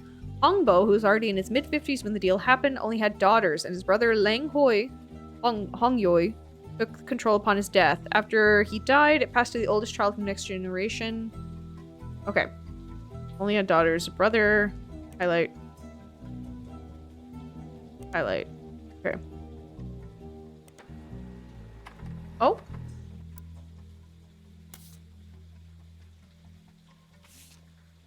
Dang. Recent article about the growth of female entrepreneurs in China. She runs a business with many textile factories. Why would we have a picture of you? Unless... Ooh. Hear me out. What if she goes here and her parent is something that we look up later? Okay. In China, the family name comes first. Lang is her last name. Businesswoman currently running the Lai Tai Textile Company. Recently listed an article on a website written about by 4 women titled Empowered. Recent rise of women entrepreneurs in China. The article says due to her lack of brothers, she has a younger sister. Lang Zhao took over as CEO for her family's company in '92 after her elderly uncle was deemed unfit to run the company due to mental deterioration. This was apparently an extremely controversial move amongst the company's employees, and some of them, the article does not state how many, quit and wore a letter stating that she must have coerced him in his vulnerable state. Since then, the company has been performing well. Her nephew, who is currently her second in command, is expected to take over when she retires. In the meantime, the board's stance has been a twist on a popular proverb. The article roughly translated as, someone that has proven they can do something well can do it 100 times well. An unproven leader can doom us all. Wow. The article also offhandedly mentions that Xinyu has an elderly adopter of IVF and helped her sister have a child.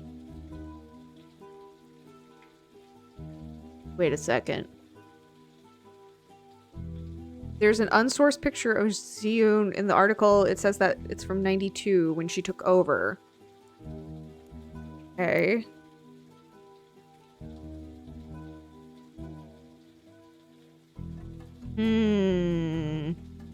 That's tricky.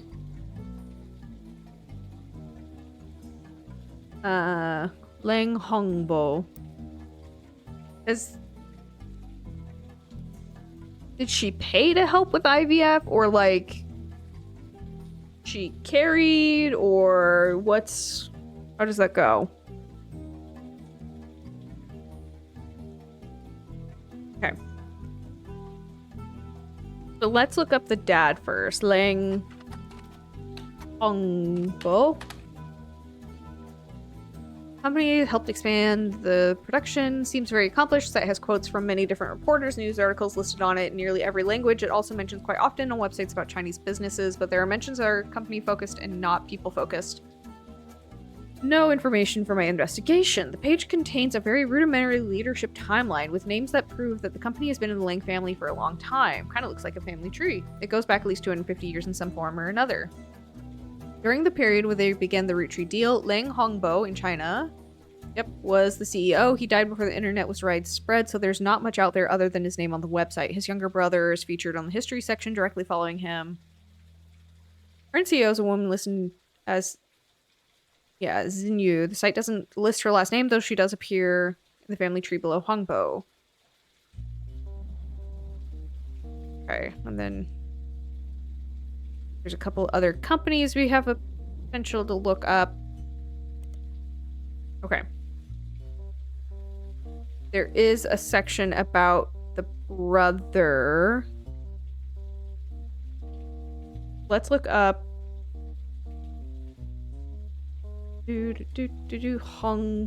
Hongyu. Come across her website.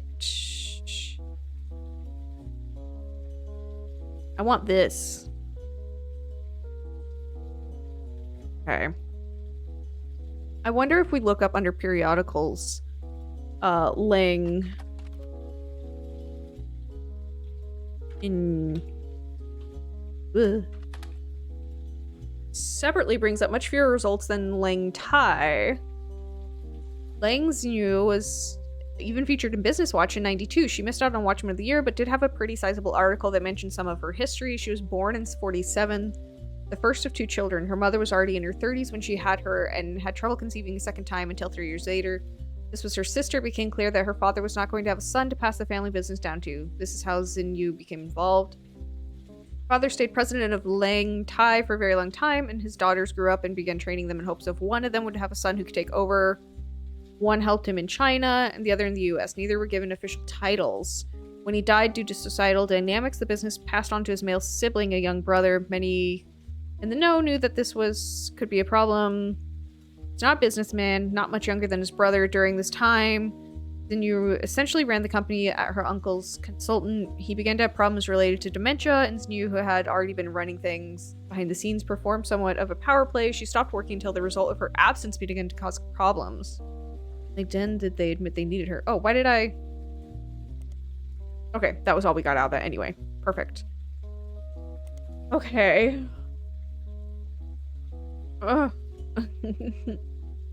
Okay. Let's check out this empowered. No. No.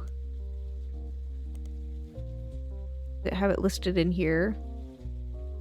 No, that was a different.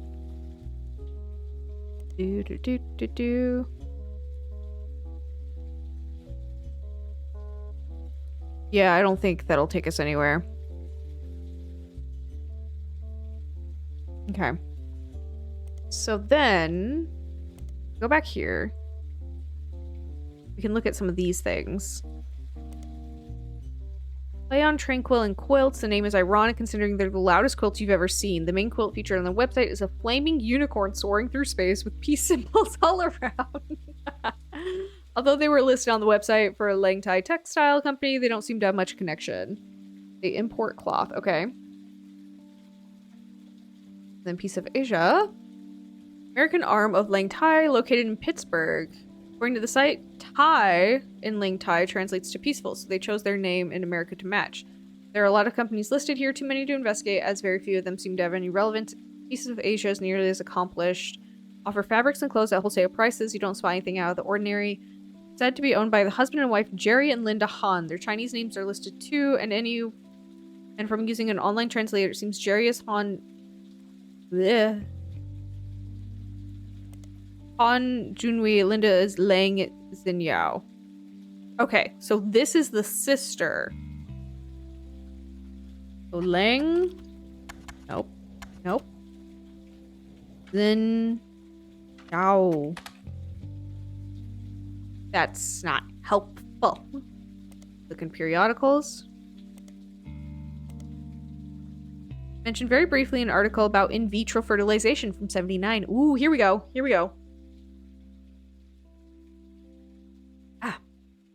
Article details a new, at the time, medical industry. In vitro fertilization was brand new, barely a year old. After the first successful IVF birth in 78, it seemed the industry began to grow and featured article about different companies all over the world. The cost that they could charge for their services was in Business Watch. This included a few cases of high-profile customers willing to pay a premium. Apparently at the time, CEO of Lang Tai was Lang Hongbo and his daughter Lang Xianyao, and her husband could not have children, so in an attempt to create a suitable heir, he paid Wiggins to have their child implanted in his older daughter who was unmarried. Oh, I don't think IVF worked. I think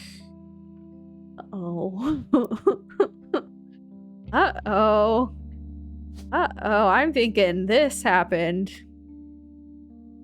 And this is Lang. Oh gosh, what is her? Yu is my guess. And she is a CEO. Oh! I did it!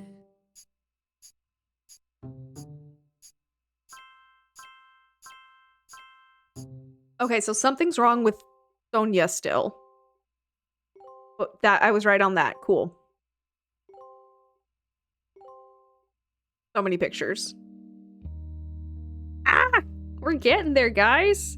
The hard thing's gonna be this, because finding stuff from the before times of the internet is gonna be a pain. We only need 4 more, though, before people come back. So something here isn't quite right. I don't know what. Maybe she had a different job after the manufacturing thing. Maybe it went under. And then she... Oh my gosh, that's awful. If it's not actually her sister's, like... Oh no. What if the IVF wasn't actually... It didn't take, but she got pregnant by Guy.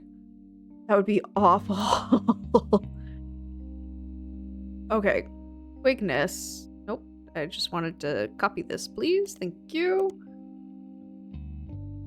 And then we have his name. Okay. E-Genes. Oh. It's like Key from Stardew Valley. Medical company with operations in both US and China. They made international news in 94 after a whistleblower came forward. Oh, apparently their services in some cases falsified.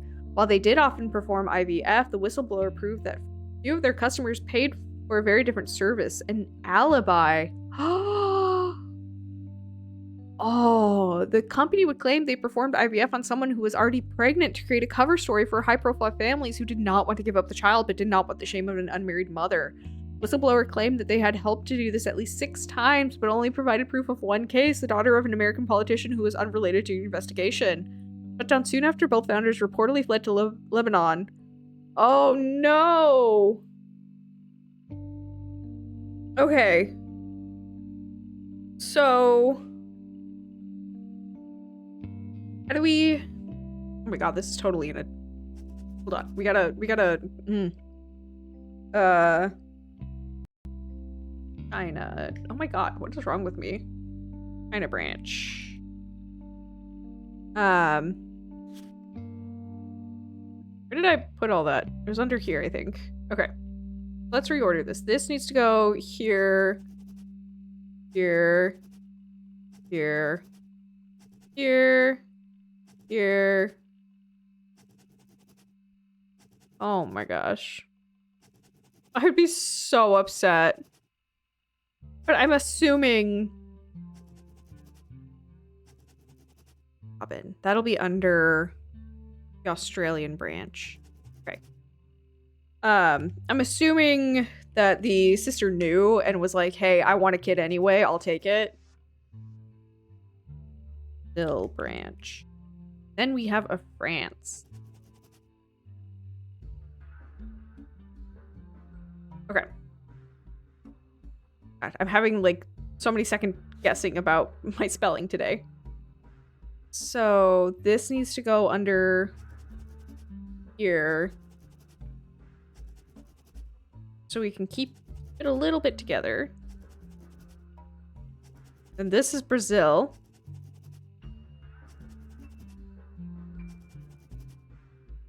Ba-ba-bum-bum.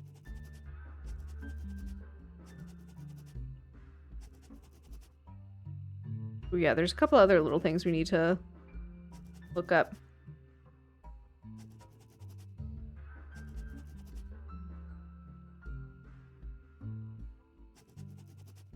Brazil. Let's do another one about conspiracy. Where was that? Here. Conspiracy. This one might just go to page 1 for now. Also page 1. Guy's Not Dead is under conspiracy. First website. Okay. That feels better. Then Brazil. Blah blah blah blah. Blah blah. Blah blah blah blah. Okay.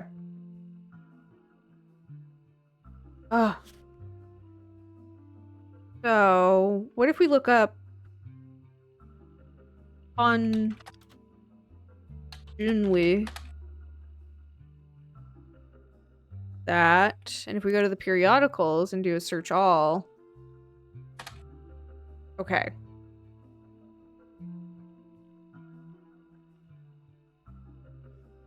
Oh, what if though it's under their other names? Jerry and Linda Hahn.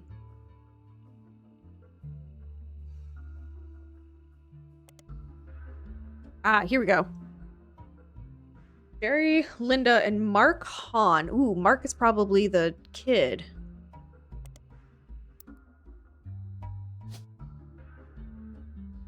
Mark Hahn. But we, one, need a picture. 2, need to verify that's his actual first name. And then what he does. Website called The Focus on Philanthropy under the headline Hangin' with the Hans. That's a terrible tag, sir. The Hans were chosen because they donate significantly to causes that further Chinese American culture. Jerry and Linda were both born in China, fell in love during college. Linda's father led a large company. After they expanded to the US, Linda's father approved their marriage so long as Jerry took over the US portion of the business. Linda jokes the entire situation is like something out of an Asian Morissette song. Alanis Morissette, who am I? And how ironic it all ended up. I was absolutely terrified to move to the United States, but my big sister was desperately in love with the idea. She used to have this Butch Cassidy poster on a wall and was obsessed with Robert Redford. But somehow Jerry and I were the ones sent here, and now we couldn't possibly imagine going back. When we had Mark, we never even considered giving him a traditional name. Okay, so Mark is his name. Meanwhile, my sister stayed in China and has thrived there. She doesn't even like visiting the US anymore. Our kids are complete opposite though. Mark couldn't wait to travel abroad as soon as he was old enough. He's actually in business school in China now, working with my sister. Our niece, who grew up there, was the opposite. She couldn't wait to get here. She started calling herself Lucy Lang in high school and flew out here as soon as she graduated. The name change apparently drove my sister absolutely loco. Okay. That's hilarious, though. So we can assume that Mark... business school in China. So he's a student.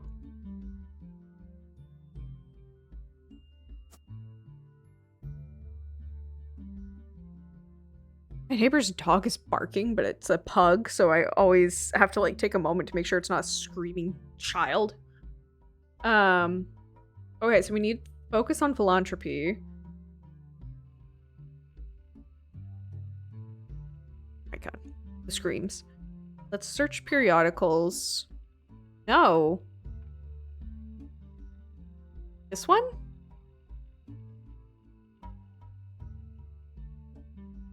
Where's this? Maybe this is it, but where do I get the picture? Maybe I have to look up Mark Hong. No.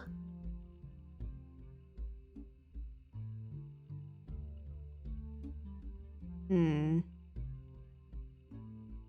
other would be Lucy Lang. Not exactly a common name, but it's not the most uncommon you've come across either. Hey, Lucy Lang is mentioned in robotics website as part of Team Talenclaw. Team Talenclaw are one of the 2 teams from the US participating new... Probably not that then. Another Lucy Lang is part of a small women's cappella group in Los Angeles called the Gin and Tonics. That is so... God, their names are so cute. Works for New York and business called Corporate Synergetic Solutions Unlimited. Okay, so let's do these one at a time.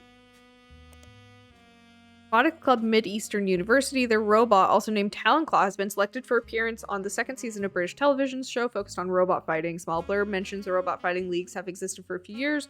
There have been recent moves to televise it. Talenclaw was one of 2 teams selected from the US. Robotics Club has a text-only site you can find linked from the university student section. The site seems like it's mostly to announce the schedule to its members. Club is supposed to meet every Tuesday, Thursday, but the last 8 dates have all been canceled because a few members of the team are currently in the UK filming. Another date from a few weeks back was canceled for an interview with the school's newspaper. At the bottom, the traveling members of Talenclaw are listed as team captain Jaya Patel, supporting members Lucy Lang, Kurt Hauser. So I don't know if that means it is her.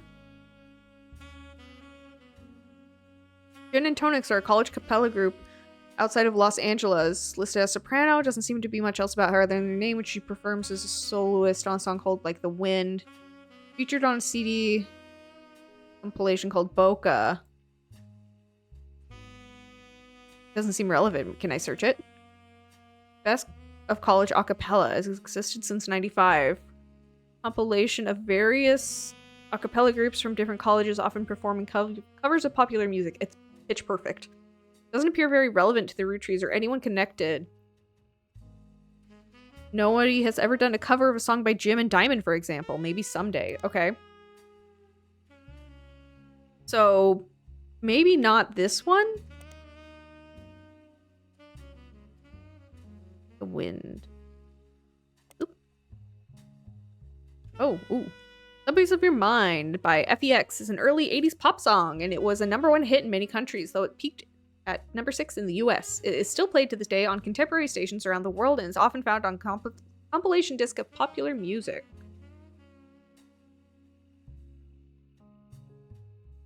One reviewer at the time was quoted as saying, "Subways of Your Mind is one of those rare songs feels like it has always existed.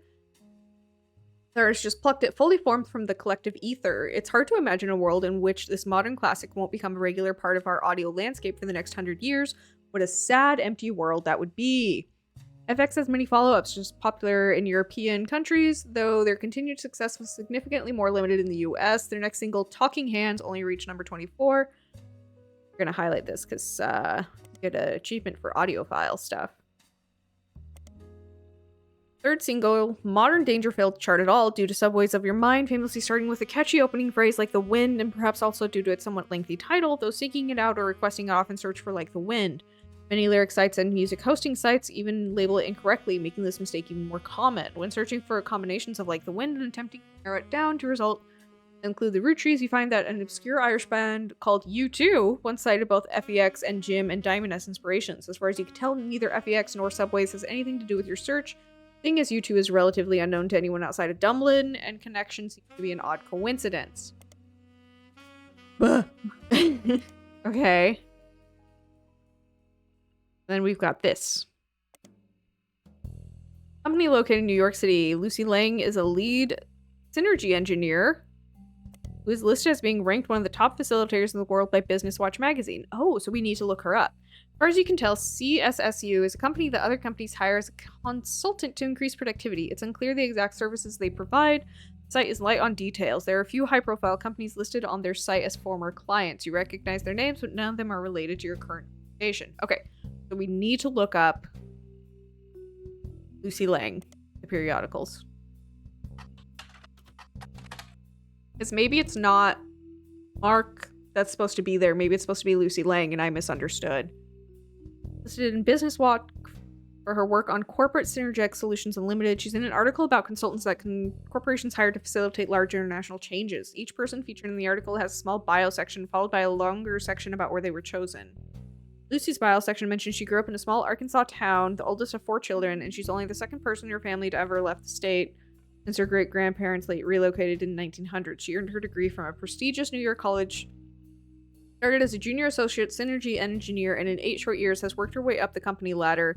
Now at age 32, she's the youngest lead synergy engineer in the company's history. The article calls her one of the top facilitators in the US due to her work on a merger between 2 regional dial-up service providers.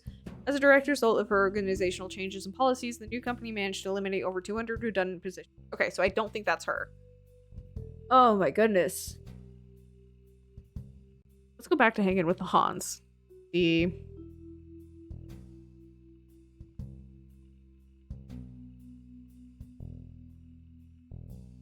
the sister helped with IVF.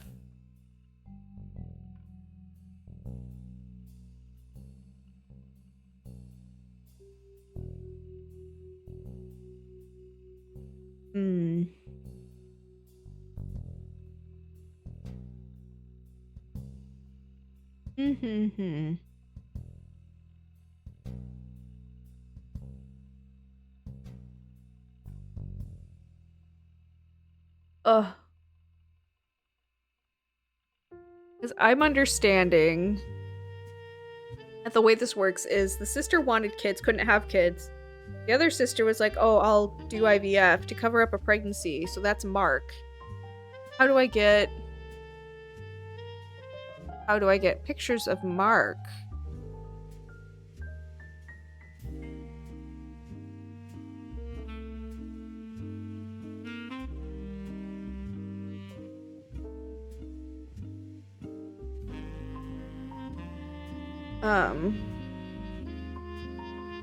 Did I look up Mark Hahn in all?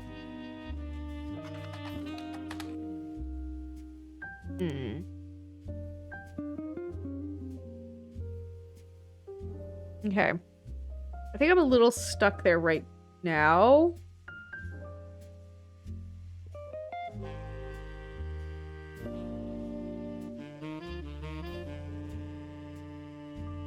Yeah, I'm a little stuck right now. So let's look up.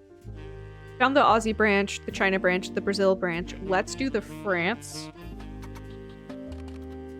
France. One of the companies created to manufacture and distribute Roottrees candy, developed as part of the Roottrees Everywhere initiative. Non-starter. Negotiations broke down pretty late in the process. Oh. This is who was meant to be CEO. Excuse you. Can you do your job? Please, thank you. Thank you. Businessman who at one time was in negotiation to take over Roottrees France. If he is still alive and you come across an interview unrelated to Roottrees from a few months ago, it seems that the other countries have not been immune to Roottrees mania, as you recognize the word Roottrees in one of the questions. The interviewer snuck in a question about his experience with the company at the end of the 70s. The article is in French, and it takes some time to translate section by section. He mentions Guy by first name only, and the tale he tells is quite ugly. Uh-oh. Translation is as follows. Guy, the president of Roottrees, was one of the worst men I have ever met. Whoa.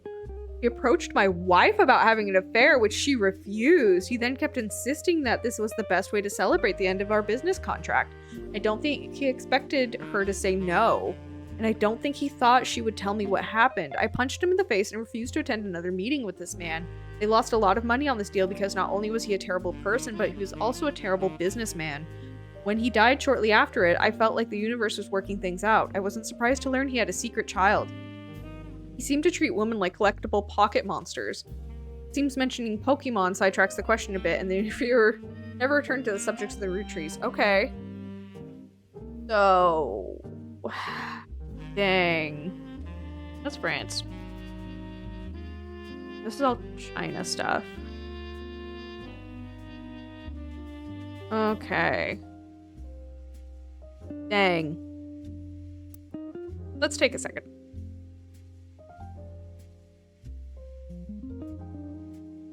We have so many things to figure out. So many things to learn. So many places to go. Things to see. We know nothing about what's happening over here. We still need to dive into all of this. Like, Bess Williams, she should have children. One thing at a time. He has kids. Legally, their last name's Clementine.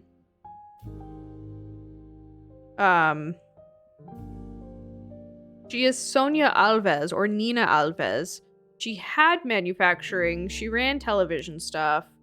I don't know what her last occupation was, and I think that's what's holding me up. Oh, hi, Ziggy. Hello. And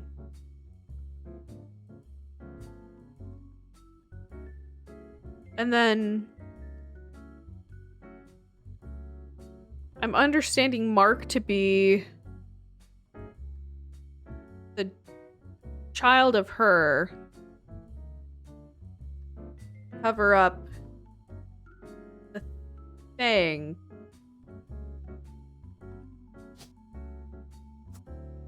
But what if it's not Mark? What if it's Lucy?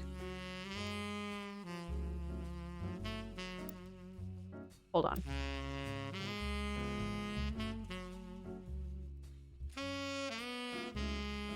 Yeah.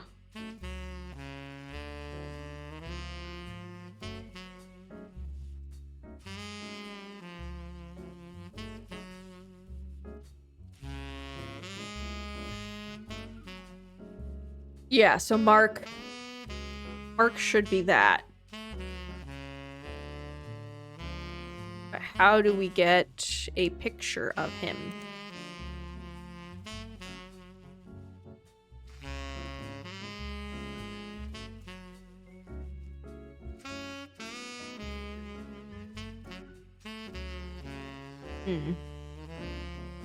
Okay.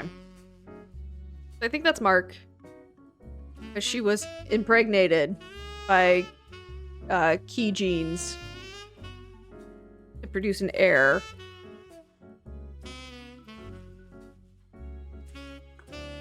Yeah, something. I think it's her job.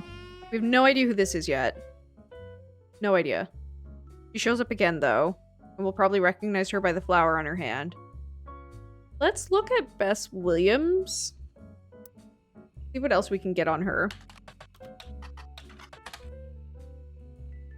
Live just outside Miami.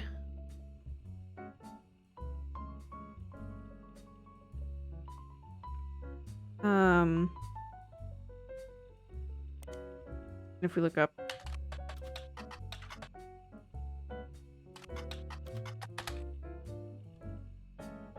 Okay.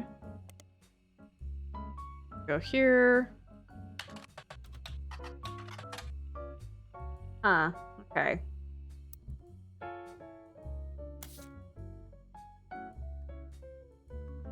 think it's time for another hint.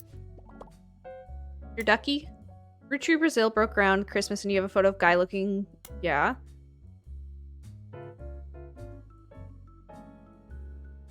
Yeah, we know that. Oh, a media mogul. Jeez. Okay, media mogul. And she goes by Nina. Potentially Sonia. Okay. That's fine. Can I get a different hint? Are you telling me it's not good enough?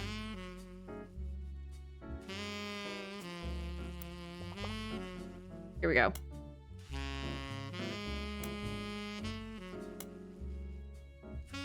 Spider search Roottrees everywhere? Okay.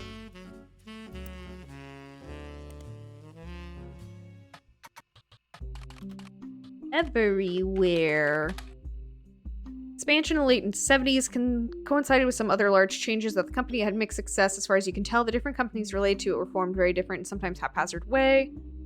Minimal organization had been distributed globally for century. Markets approved by Elias as early as 40s, included places like Canada, Mexico. Oh.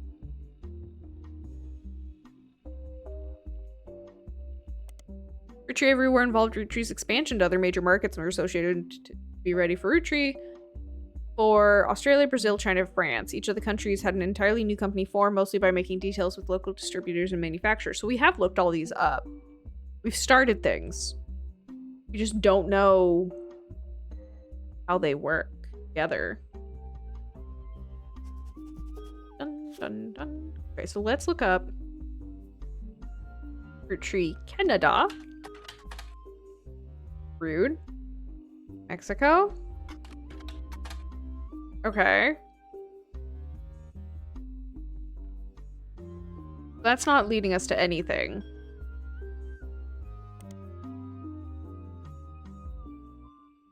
We've looked all these up. France was Tristan Robert. Guy tried to hit on her. And the husband was like, absolutely not happening. And then Oz, he hooked up with Robin, but Robin can't have kids, so she won't be on here. And then China, we're stuck at the Mark.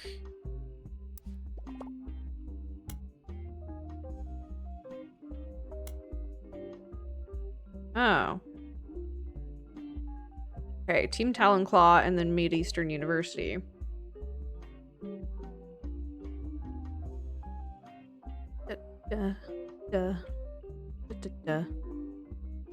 Okay, so Team Talon-Claw. Search. Mid-Eastern University. Notable private college that advertised itself as midway between Maine and Miami. Mascot is the Spectres, though they are not known for sports program as much as their education. Their legal and language departments are the pride and joy, although they have also fairly extensive computer science and robotics programs. Along with other prestigious schools, they have been quite reached the notoriety of Ivy League schools. Some refer to it as Little Ivy. The college has embraced this, calling their newspaper the Herald. Combination of Hedera, scientific name for Ivy, and the Herald. Cute. The website boasts that they have a historical technology museum on campus, including a still functioning computer from the 60s that takes up a full room. Also have a printing press they use to print one special year-end issue of the Heralded each year. Okay, so let's look up this. Please.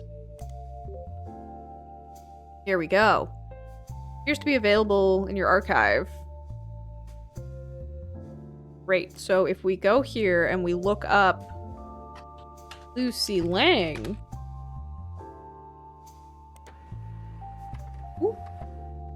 Story about the school's robotics team. It lists 3 student members, talks a bit about each of their history, including the interest in robotics. One that catches your attention is Lucy Lang. She grew up in China as Oh. Maybe it isn't Mark. Maybe it is her. Specifically to attend university. She says she grew up around the factory-scale machines that assembled products that would be shipped all over the world, and the moving parts and automation fascinated her. However, as she has progressed through her major, she has become obsessed with smaller, more powerful hydraulics, such as the mechanism that closes Talon-Claw's weapons. In addition to robotics, she loves linguistics. One of her hobbies since coming to the States has been collecting accents. In her spare time, she practices not only removing any traces of her native inflection, but also quickly switches between multiple different regional accents. She feels her personal best is the Southern Belle, but her favorite is the Valley Girl due to its use in popular culture. Okay. Look at that cutie patootie. Okay, so that's then gonna be her. Oops. So, Min Lang. She's in college. That's the assumption. So nothing to do with Mark. It's just Lucy. So I was reading it wrong.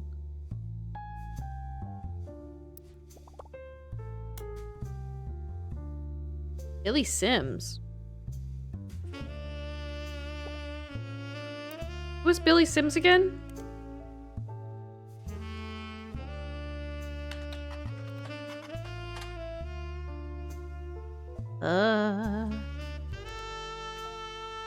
Information seems redundant. Oh, that's right. He was the principal. Small piece about a fight between Sims and Crocodile. Carla hunted down Colleen Webb. Worked for an airline. Duh.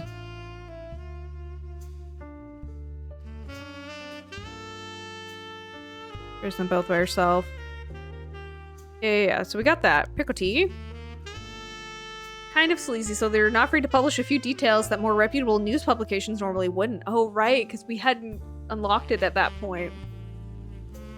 Look up Billy Sims' incident. Seems they did report on it. You gain a few bits of information, though it might not be useful. Billy Sims was once arrested for throwing a Molotov cocktail at a company that was found to be testing their products on animals. Oh my god. According to police paperwork, Crocodile Clementine's bail was paid for by... Ooh. Hello, new name.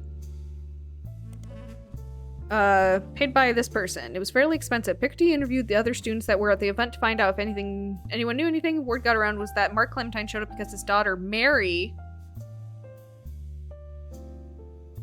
Clementine. And then we'll look at the Portland Telegraph. I think we already looked at it, though. We can assume this is Mary. And we don't know what she does. I'll have to look that up. And then let's check out this first.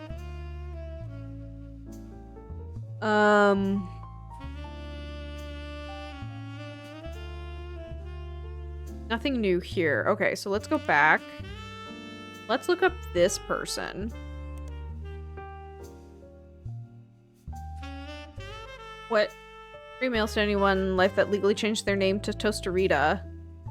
Oh my god. Oh my god. What? People do that? Okay, Lucinda. Lucinda Jacobson. Okay, so copy. Let's throw that in the periodicals.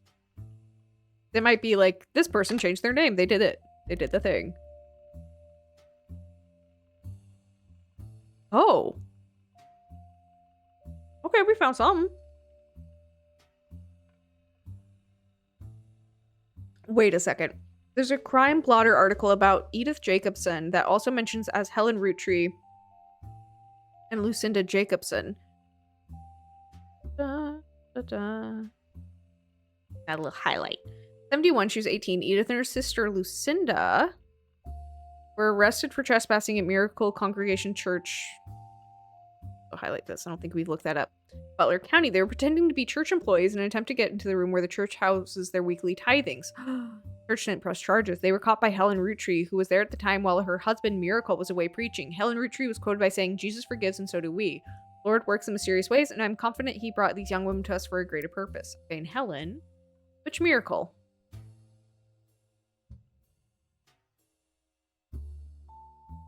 Oh. So, Miracle Jr.'s mom catches them, and then Edith goes on to marry her son? A what? Okay. And then hooks up with this guy. It's messy. It's tangled. I don't like it. Don't like it. Okay, so then I also want to check out the congregation's church. Nothing. Dirty liar. Nothing. Oh my gosh. Okay. Oh, we need to do some reordering. This goes under Rock Watch.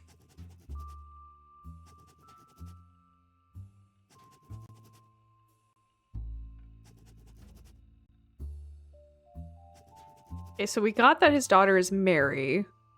So we should look up Mary Clementine or Mary Webb.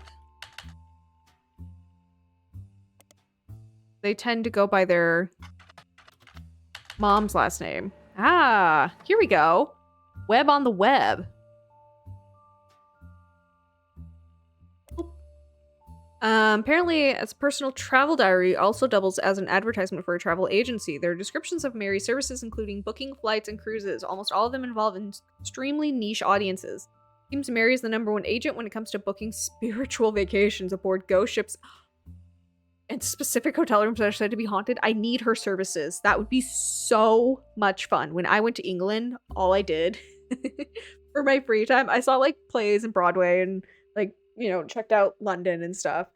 But one of the favorite things I did, I booked like Jack the Ripper tours, ghost tours, like all those things, and just went and had a great time traveling through the city and like seeing all these sites and getting the stories of like, oh, the ghost falls from this building. That's my kind of thing. I love a good spooky story. They're just fun. Ghosts aren't real. She also has a dedicated section for more traditional modern cruises that cater to specific groups such as fanboys of boy bands. Fans of boy bands. In the diary entry, she talks about trips she's personally taken and uses that as an opportunity to feature descriptions of amenities and excursions that the ships offer, even when you're on them to see a specific band or a ghost. With also pictures of ships, hotels, landmarks, and places she visited, as well as a picture of Mary herself with a ship in the background. One of her diary entry actually mentions the day that the photos were taken. She was allowed on the ship on a port day in San Diego with a professional photographer she knows. The photo of Mary has been added to your evidence. Good. Okay. This is Mary. She's a travel agent. Friend of an alleged... Is it the Queen Mary? Alleged ghost ship from the 1800s. Was lost at sea and turned up without any crew several years later. Ooh. Nobody knows exactly what happened, but fans love to tour it and come up with their own paranormal theories. A company called Corporate Composition Photography is listed in the top left.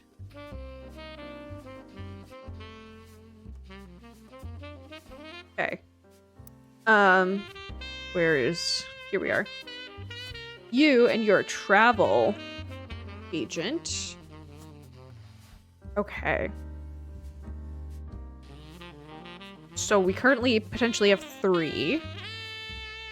Great. And if we do one more we feel confident about, and this is still not locking, it's gonna be this is gonna be wrong.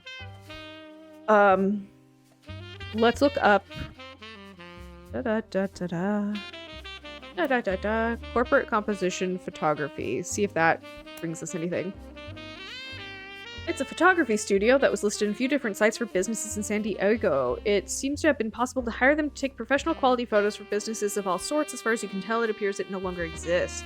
The company is also mentioned on a photography site with some IRC chat logs. It seems like site is the personal page of a member of IRC photography channel. They have archives of logos they've been saving since 1993. One of them was in 86 when Val, the former head of photographer, did a Q&A with their users about taking pictures for promotional materials and print ads. Most of the questions and the answers are pretty technical. They do not seem relevant, but generally go over your head. One of the questions, however, mentions that Val was one of the cover of Telephoto. Ask about a wreck. The question was quickly shut down. The person running Q&A. Val does not wish to answer any of the questions from his photojournalism day, nor does he wish to talk about LVP.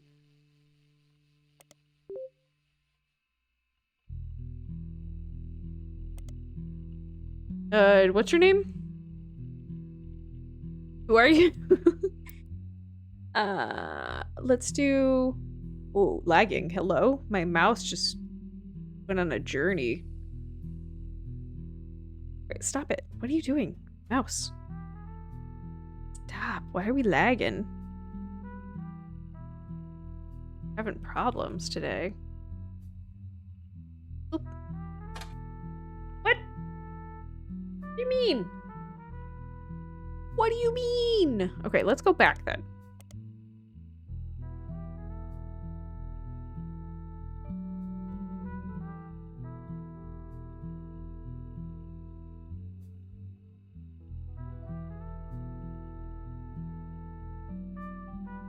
Who is Val?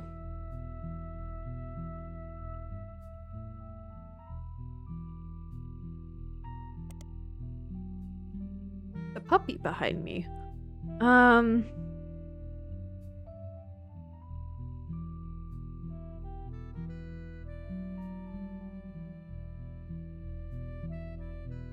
What is LBP? Oh. Lebanese pound, lira, lower back pain, lead-based paint, low blood pressure, Louisiana Board of Pharmacy, Long Beach Peninsula. Lynch Building Plastics, Lynch Bridal Luxury Bridal Photography might be it. Bras and panties. Logline Bush and Publishing. Let's look at this one. Photography business, which is a good start. Unfortunately, it seems like it's located in Ireland. Okay, so not that. Maybe the baby photography? Ooh! Seems like a solid lead, as it mentions a Val, an award-winning photographer on the page. Business in Beacon, New York, and on the site has a picture of a baby in a camera captioned with Ham Lincoln reached for his namesake. I guess he takes after his father. Bottom of the website. Added to my evidence. Okay, perfect. Perfect, perfect, perfect. Oh, look at how cute. Okay, so Lincoln. Val. Lincoln. And then this It's the baby. Cam, like camera. Oh my gosh, why is this so cute? And then is your occupation baby? Okay. So I feel good about those. Feel good about this. I think this then is Nia.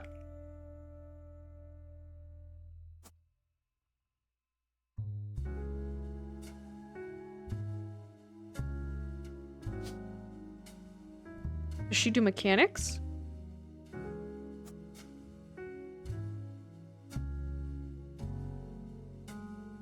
Ah.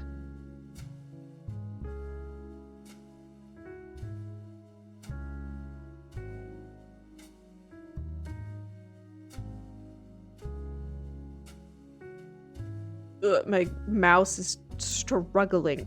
Ugh. Okay, let's search all. Feeling.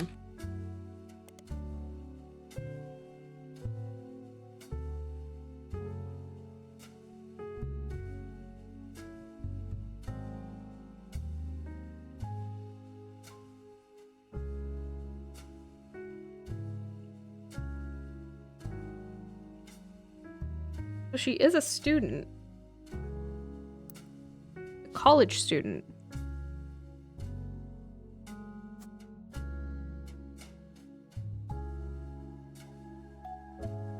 What am I missing?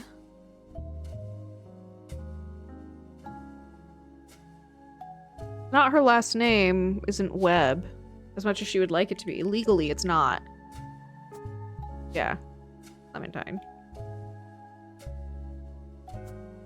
Ugh.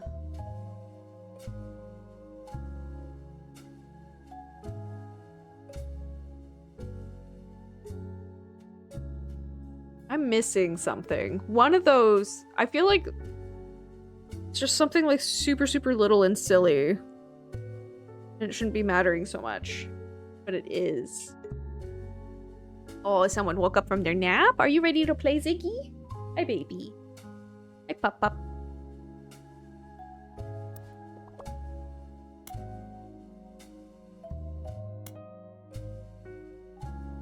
Yeah, Sonia Alves. She's a media mogul. So maybe it is just Sonia? Great.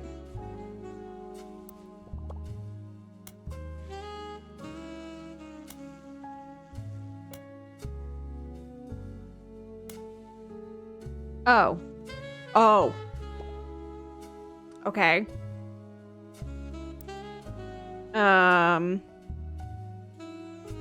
Oh, Lincoln. Thought that was it. Oh, featured in telephoto cover, which featured one of his photos. Well, portions of the article added to your evidence.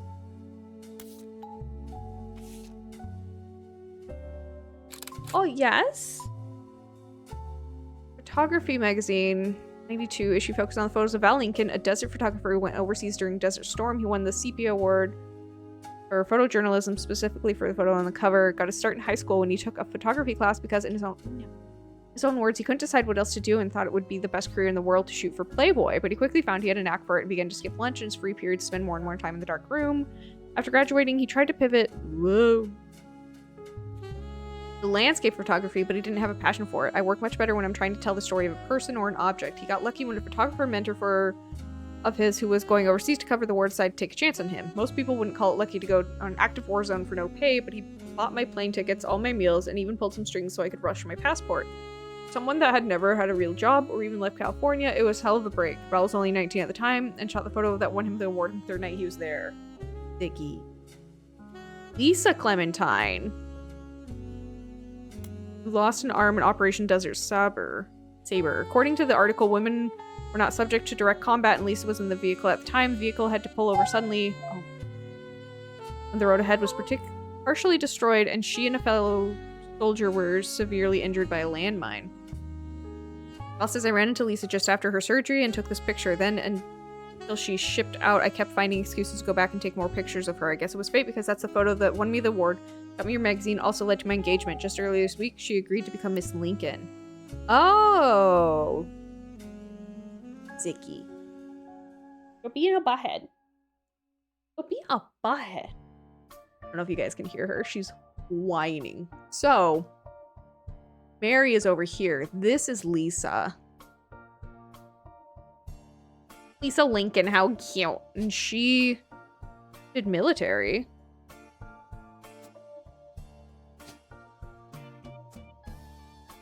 And then this is Mary. Mary. Clementine. And she's a travel agent. There we go. Okay.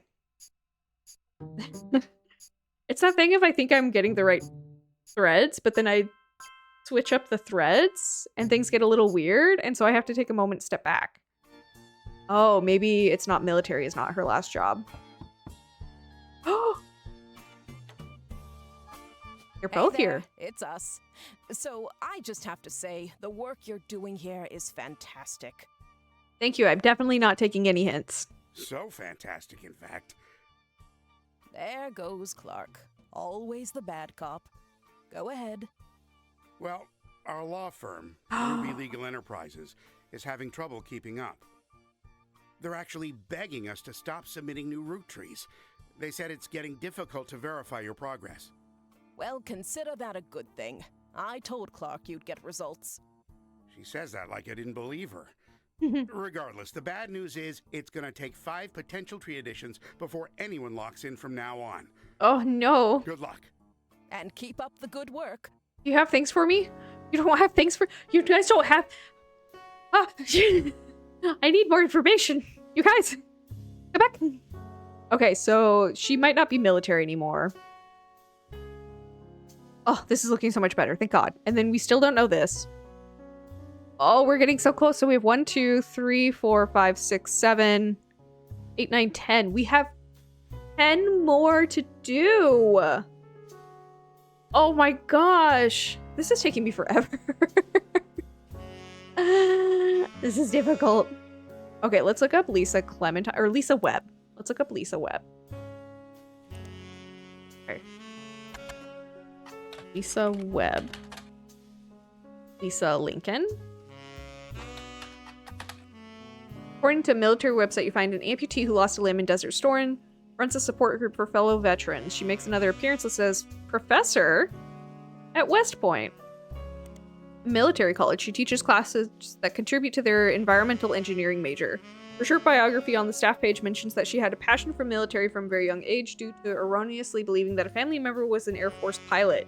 While she later learned that to be untrue, her passion remains that she joined ROTC in high school. From there, she enlisted. After returning from Desert Storm, she earned her degree and relocated to West Point to teach a few years ago. Okay, so she's a professor.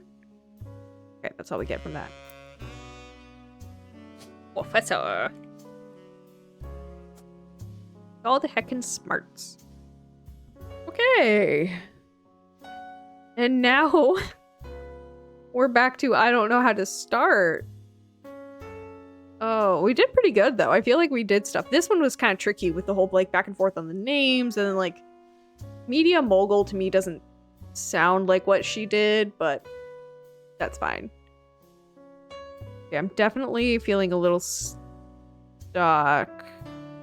Because we've looked up Bess and nothing comes up, but we do have new periodicals, so maybe we can try a search all and do Bess Williams again. Just kidding. Is that how you spell her name? Williams.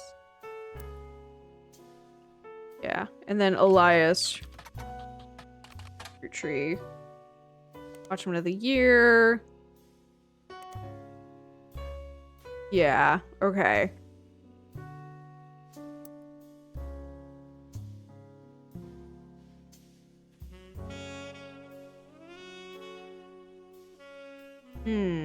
And then this one we don't know, but it looks like this is the final affair partner.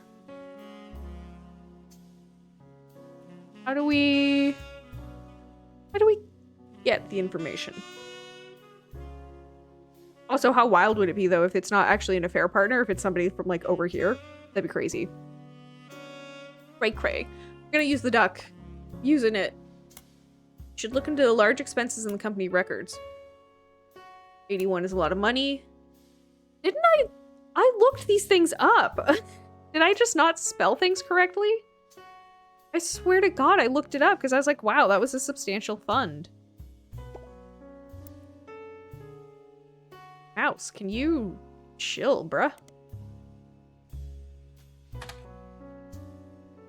I swear I looked these things up. Formerly, it's for the School of the Deaf, located about an hour from where the Roottrees offices used to be in Butler County. It serves a much part of Pennsylvania, nearby Ohio. According to their website, it was formerly named Grandorf Dove. Because Grandorf was the last name of the founder, and Dove is Spanish word for deaf. The founder had issues with governmental translators, leading to an odd transcription issue. In the 90s, it was renamed to better represent the school's purpose and the correct, embarrassing lack of effort and awareness demonstrated by government officials in those early days. The staff is listed on the website. You scan through all the biographies and find the principal, Miss Ford. That's Susan. Is fluent in 5 languages, including ASL. She's been working at the school for 15 years. Miss Ford's bio also mentions she's not deaf herself, but rather learned sign language to communicate with the deaf. It mentions that she was responsible for securing funding for the Hudson Wing. Okay, couple things. Expansion, the built in 82. It's a separate, much smaller building, half a block from the main campus, and operates as a smaller independent school. It offers free ALS courses, ASL for the family members, friends, and caretakers of deaf children. According to the history site, they got their name after the president of the Roottrees company generously donated $250,000 towards the construction of the building. Also, a very vague history section you can somewhat fill in with details from other information you've seen about the school. Donation came at the insistence of an employee of Roottrees at a time. She learned ASL from the main school before Hudson Wing ever existed. Also, Hudson is Guy Hudson. Surprised her future husband, who was deaf, after realizing how useful a service like this could be to non-deaf people that wish to better serve those with hearing issues, to convince Roottrees management to invest in the school. Hudson Wing opened, and she became the first teacher at the new campus. At first, it only operated on weekends, since then has added classrooms and evenings. Okay. So, look this up, and then we'll try to figure out the whole Susan.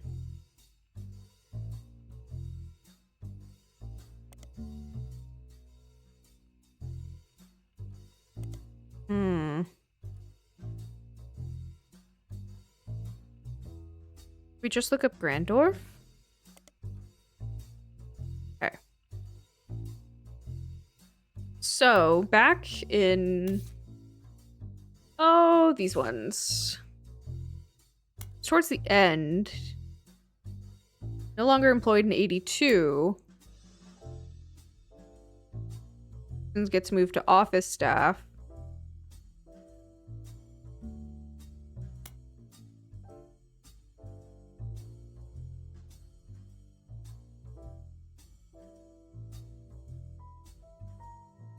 Interpreter. Susan was hired under a special category that only existed for a year. So who from here... So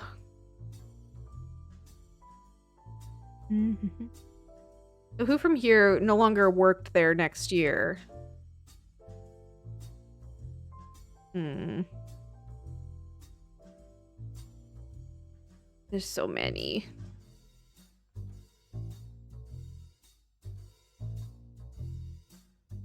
Okay, so a lot of those people don't exist anymore. They don't work there anymore. Beatrice Watts and Corinne Schwartz.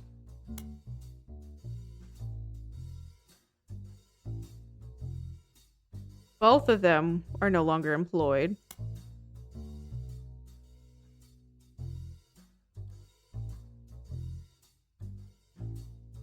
And then Lisa Lewis and Valerie Ewing.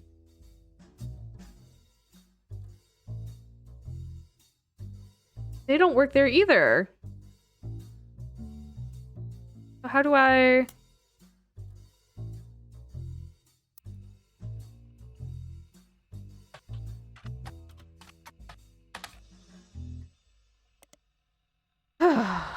She's going to be something of a big...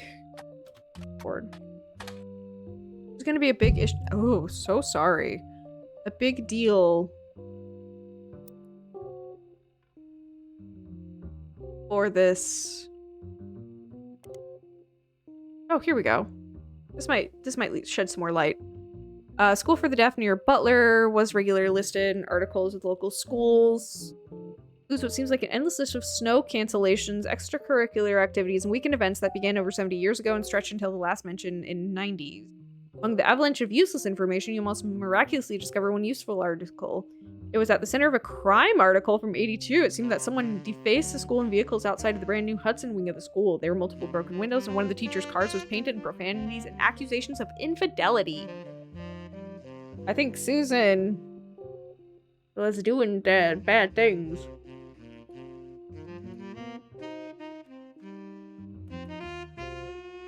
A few weeks later, a follow-up article provided more details. There was one arrest, Thomas Hughes,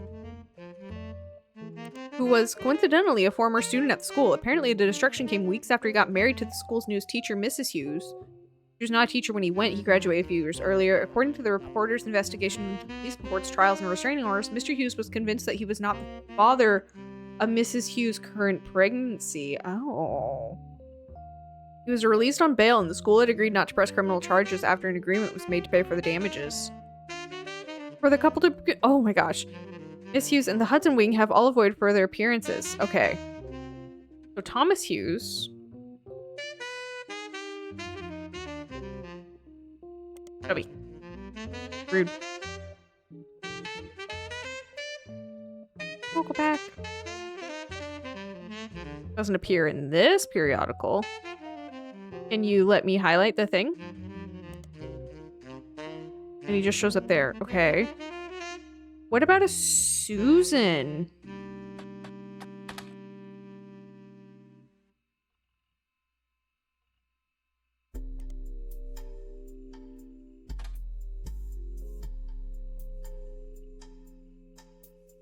Isn't the jazz great, Tyler? It's really relaxing when my brain's melting.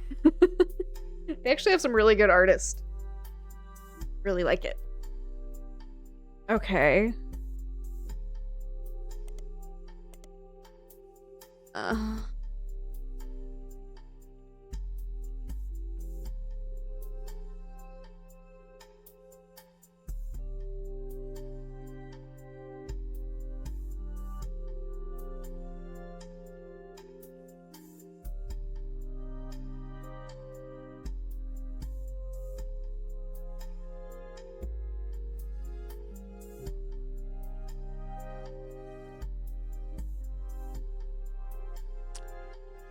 I don't know how to move that forward.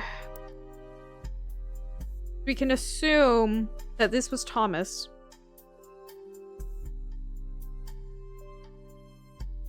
Hughes. And this, we have no idea. She was a teacher.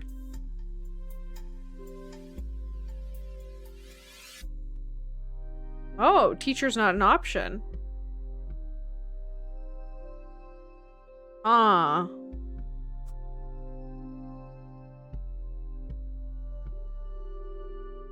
Okay. How do I follow up with that?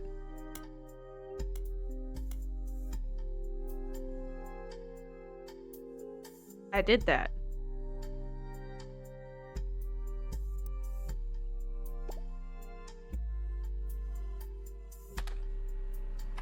Oh, you have to do the whole name and it's different. Whatever. School for the Deaf has made a few odd appearances here and there. Not too many that you can look at all of them, so after scrolling through a few... Well, oh, hello, Ziggy. Useful article that isn't even focused on school itself. Local students provide key evidence in scientific study. Article from March of this year mentions that the Ford sisters, who attended public school in Butler, were one of only a handful of identical twins in the world who suffered from 2 different genetic issues. Oh, I wonder if this is a Ford. Not Susan, but her sister?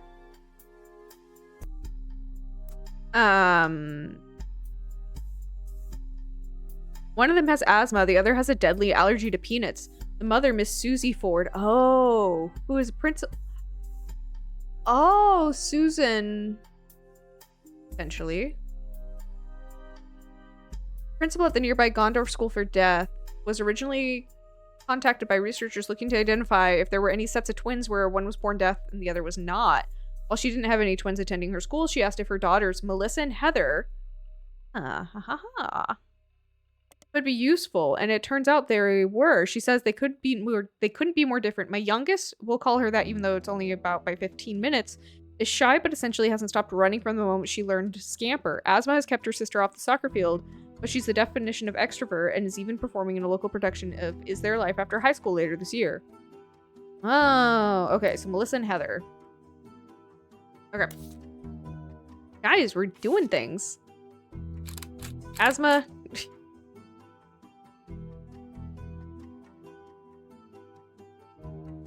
Okay. They're cute, though. And they're just a few 15 minutes apart. Okay.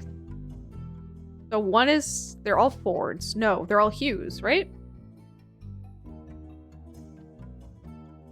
What? I confused myself. So they're Fords. Their last name is Ford.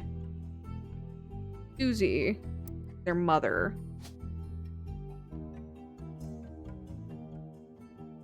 She was a principal.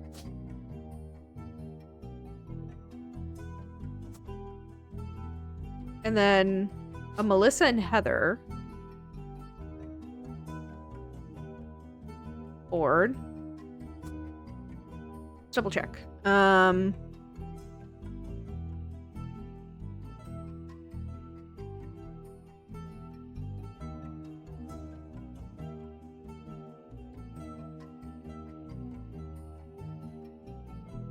Okay. Melissa and Heather could be useful, and turns out they were. She couldn't be my youngest. Youngest has the peanut allergy.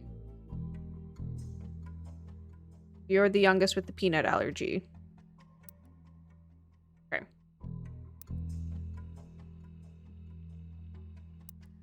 Then we're just assuming, but we can probably figure out Ford. Looking at the school documents.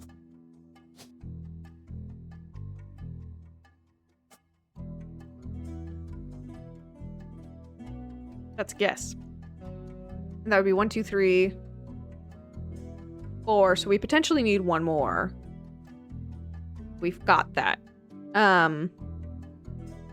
Let's look up this in the periodicals. Here we go. Heather Ford. So Heather's the one that did acting. She's the one that has asthma. So then we'll assume, okay, so this will be Heather. And this will be Melissa. That's how that works. And they're students. Okay. Back to this, because again, I've looked up Beth's. I can't find anything to help with Beth's.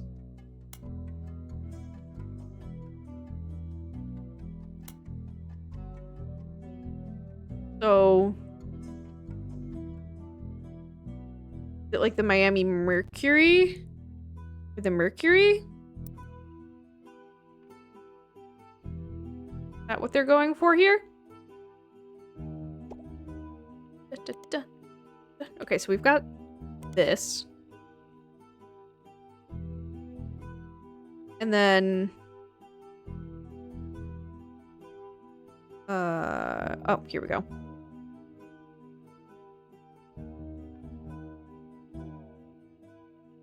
So what if we look up the Miami Mercury? Oh! Oh, we got every periodical. Okay. Defunct newspaper that merged with the Miami Sunday, resulting newspaper. At some point during the process, it was at least partially archived and available via your periodical search. Okay, so with that, Bess Williams. Give me something. Oh, there we are. An article about Bess Williams section in the Bocadoro Library was being built in 1928. It mentions that Bess's young son, now an orphan, was in attendance during the dedication. Also later mentioned from 1949, last year the paper existed, about a bidding war for a planned expansion of the library in the 1950s. The bidding was won by Wildcat Construction. Include a new statue fountain in the second room that would double its shelf count. Okay. So Wildcat Construction. Your job. Listed some historical records as having worked on many buildings, Miami, Florida. Oh, that didn't take me anywhere.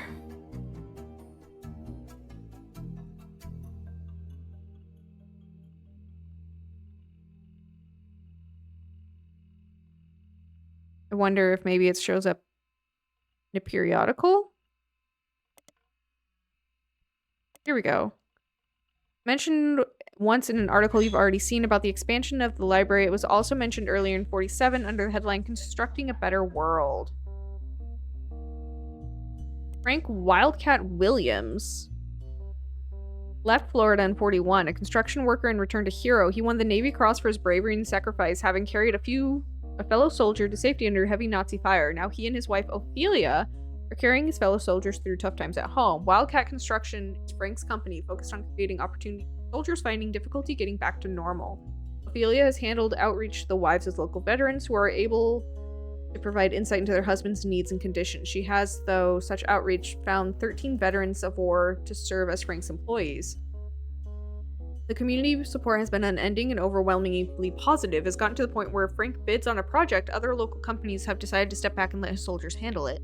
This has become a bit of a sore spot for local politicians and business owners, as the bids are often not as low as they expected. The problem for them is that essentially Frank has a selective monopoly, and any attempt to circumvent has caused an uproar and accusations of being un-American. Certain what will become of Wildcat Construction, but at least for now, we're rooting for them. Okay, so his wife is Ophelia. Dun, dun, dun, dun, dun, dun, dun. Hello, husband. I haven't looked at it. You what? Huh? Oh, okay. Well, and then you're coming back with sandwiches? Well...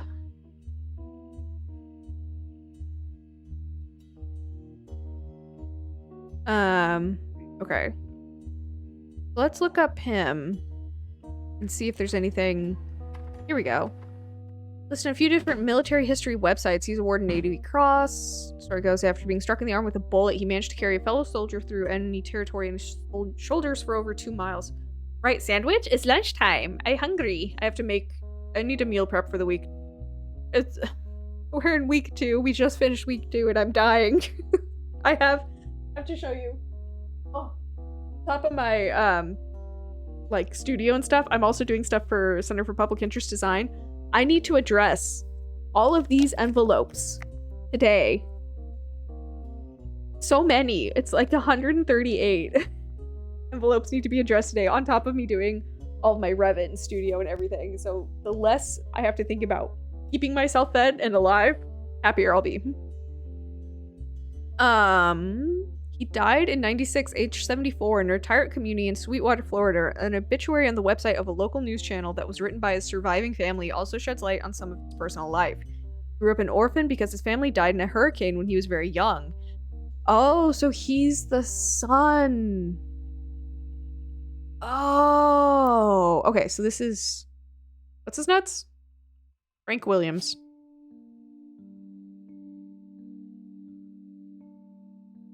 And then his wife is Ophelia something. Okay. And he did construction. Did we get a picture of him? I'll bet you that's him. Oh, right in front of his mother's statue. How nice. Oh! I guess we got 5 more. Guys, we're almost done. We'll finish it out. Right? Oh, there's 2 that we don't see. Ooh, we're getting so close. So this one's done. This one's done. Oh my gosh. We still need to find a picture of Ford Susan. There's another one that I want. And then... it's just finishing out this side. Oh my gosh, you guys. Ah! Ziggy's upset. Dad came home for a second and left. Okay. Picture of the website local news channel was written by a surviving family, also sheds light on some of his personal life. Grew up an orphan because his family died in a hurricane when he was very young. He could barely remember his mother and had no memory of his father. After the war, he ran a construction company that mainly hired World War II veterans and did a lot of jobs in and around the Great Miami area. He was born a joker, shining light to those veterans who needed it most. An anecdote mentions he used to insist he married his wife Ophelia as a matter of courtesy. Oh my gosh, I have so many. She wouldn't have to change her last name. Oh, was her last name also Williams? Oh gosh. Got so many messages. Leave me alone, people. And Williams is a common last name, so that's not like gross. Okay. So there's that.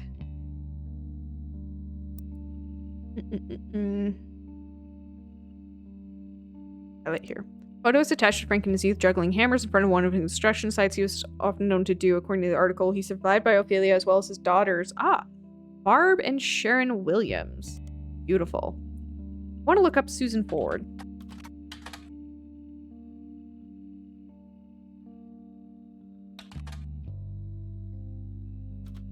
Oh my god.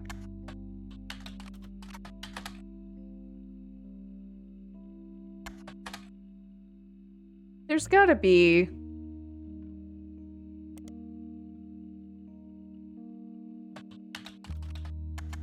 Susie Ford? I just want a picture.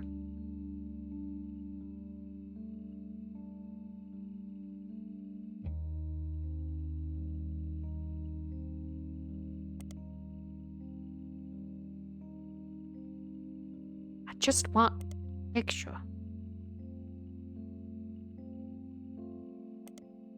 This shows up here.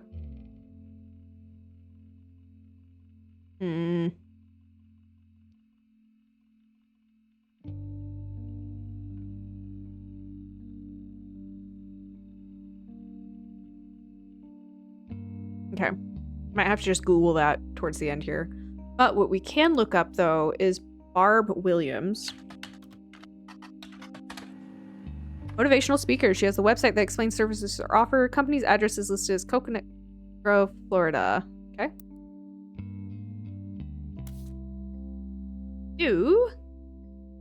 Barb Williams. Flyer includes different testimonials from Greta Jones. Ooh, okay. So she's a motivational speaker. Wow, there's a lot of things on here.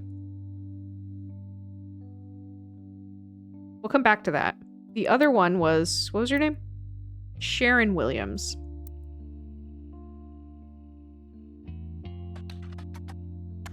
Sharon. Ooh.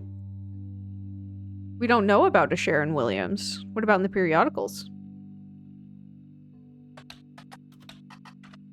It helps if I spell things. Oh! She doesn't exist. Okay.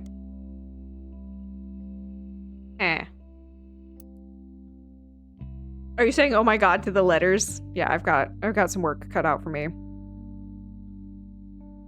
Jones. Okay. WQTV12 is, according to a flyer in your possession in the morning, news anchor from a channel. No online website presence whatsoever. You do find a list of giant list television call signs next to City Springfield, Bingham County. You may need to do deeper dive on specific city and state to see if any locals have discussed the news in that area. Ugh, gosh.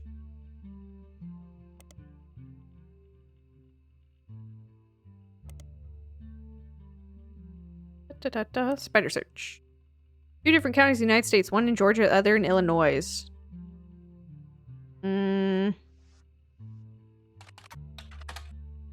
Oh my jeez.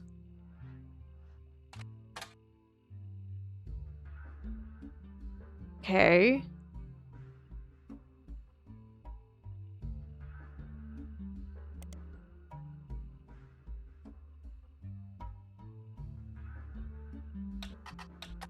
Illinois.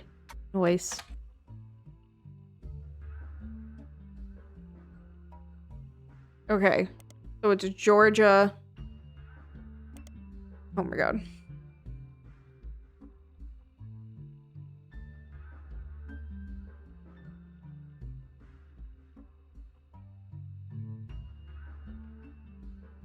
And it's Springfield, Georgia. Springfield, Georgia. Okay. When you refine your search to television in and around Springfield, Georgia, you come across a website that lists different channels available there. The list seems to only feature broadcasts with female news anchors. The person who runs the website has ranked each using 3 categories, none are relevant to journalism. Channel 12. Oh, and Greta Flores.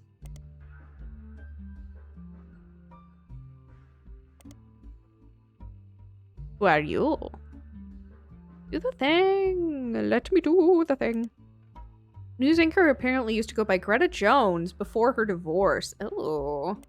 Compared to the ordeal you've gone through to simply figure out her current name, it's way easier than you expect to find that she has a website of her accomplishments. She was apparently an EMC for an all-female speaking tour in '77. The tour was called Storytellers of Sisterhood, the Mothers and Daughters of Earth. Oh my. You do a search for it and it seems some of the stories were compiled into a book simply titled 25 Stories of Sisterhood by Ayla Hale. Ayla Hale. Okay. Ayla Hale. No, Hale. And it is 25 stories of sisterhood. I can't type today. Ooh. Anthology of stories told in a few different storytellers. Sisterhood tours contains direct transcripts from the most well-received stories told on stage. Editor, not sole author. Barb Williams has been added to your evidence. Cool. Evidence. Barb Williams had the transcript of a story she told on stage published in a book. First part of your story focuses on 2 16-year-old girls. My sister Sherry was a brat. Oh, she goes by Sherry, not Shannon. Or Sharon. What was her name? Who is she? Always sulking, often disobedient, never on time. She borrowed things without asking, even ran away from home, only to sneak back the next day like nothing had changed. My daughter, Sharon. Oh, your daughter is Sharon. On the other hand, was a beautiful person. She had excellent marks in schools, was intensely artistic and creative, and even volunteered at an animal rescue. Whoa. She continues to tell stories of the 2 girls until she shifts the narrative. What was the difference between Sherry and the brat than Sharon the beauty? Is it nature, nurture, a better education, different opportunities? The answer is nothing. There is no difference because my sister and my daughter are the same girl. Oh, Barb reveals that her daughter was the result of an unexpected pregnancy when she was only 15. I met a boy at a county fair. Unlike us, he lived in the nice part of town. He went to the good school. To a teenage girl, it felt like a fairy tale, but there were boxes all over his house. He was moving in 3 days. Those 3 days were heaven to me. The final night, he surprised me. He told me he could actually see me again soon. He planned to return to visit his grandparents. I thought I was giving him a reason to keep his promise. I never saw him again. When I finally got desperate enough to ask around, a friend of a friend told me he hadn't even given me his real last name. Barb also talks about when she found out she was pregnant. I was convinced my life was over, but my parents, they took charge. I had to live at home and work a part-time job, but they removed the burden of motherhood. I managed to scrape out a degree in English. As far as my daughter was concerned, I was her much older sister. Barb uses the story to come to a conclusion. When I was younger, I thought my sister was the brat, and I wasn't wrong. She ran away from home to work at the animal shelter. She borrowed my clothes for a presentation at school, and her creativity allowed her to open up Sherry's hair. Oh, so she's a hairstylist. It took me far too long to realize the beauty was always there too. In fact, the brat and the beauty exist in all of us. It was my inner brat that kept me blind to the truth, and I'd like to say it's the beauty in me that's finally able to see what I was missing. I implore you to call upon the beauties in yourselves, whatever the brat tries to take hold. Interesting. Okay. Oh my gosh. Okay. So this is Barb. Oh, that's right. We still have somebody that we have no idea who the... Oh, maybe... That might be her. That might be her. Yeah, that should be her. Unless, like I mentioned earlier, maybe it's somebody over here. Who knows? Who knows? Barb. Barbara. What's your last name? Williams? Like your parents? And you were a motivational speaker. Public speaker. No, thank you. And then you had Sherry or Sharon.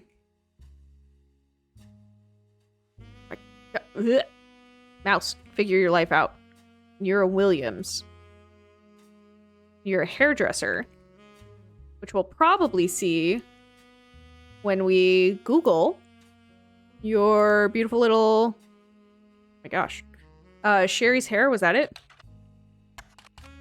I have a Sherry in my family.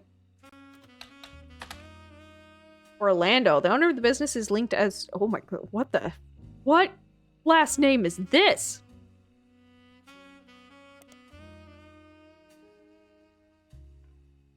Sherry has a large van. On the weekends, you can bring the style of Brittany, Christina, or even the Rachel to your door. Like... Britney Spears, Christina Aguilera, Rachel as in like Rachel Green, because that was a 90s thing. The About Sherry section is very, very long. And presented as one paragraph with multiple run-on sentences and no pictures. You get the sense if she were to do your hair, she'd be doing a lot of talking. Mentions her husband Pete was her late husband's college roommate. She and he had never spent any significant time together until she became a widow and they built a charity together. They left the charity behind because it was growing beyond their ability to run it. She also brags about her... Oh god, Tony, Mark, and Cricket. Why would you name your children that? Her oldest, Tony, seems to get the short end of the stick. His 2 listed accomplishments are that he's the oldest and he's a straight-A student. Mark, on the other hand, has multiple baseball accomplishments listed. Apparently his Little League team is nationally recognized. Cricket York is near the end. Has an entire section dedicated to her. She's an actress on a local television show called Liberty Library. God. And the reason Sherry relocated from Miami to Orlando. Sherry, in addition to being hearable to come do your dues, is a stylist for the show. The passage also mentions that her agent recommended they change her last name to York since it was easier to pronounce. The rest of the section describes how she got her part, but seems unimportant in your search. Okay. Let's take a second.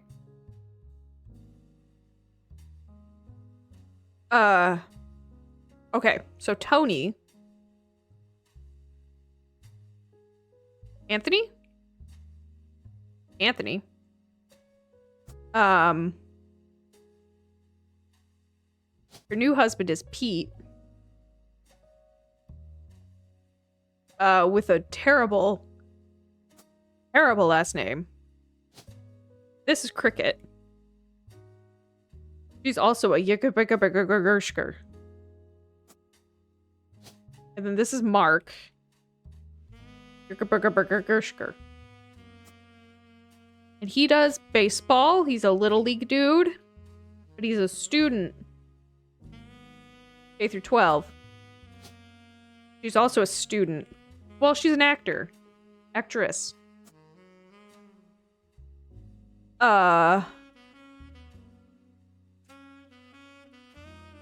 And, oh man, there was a lot that we just took in.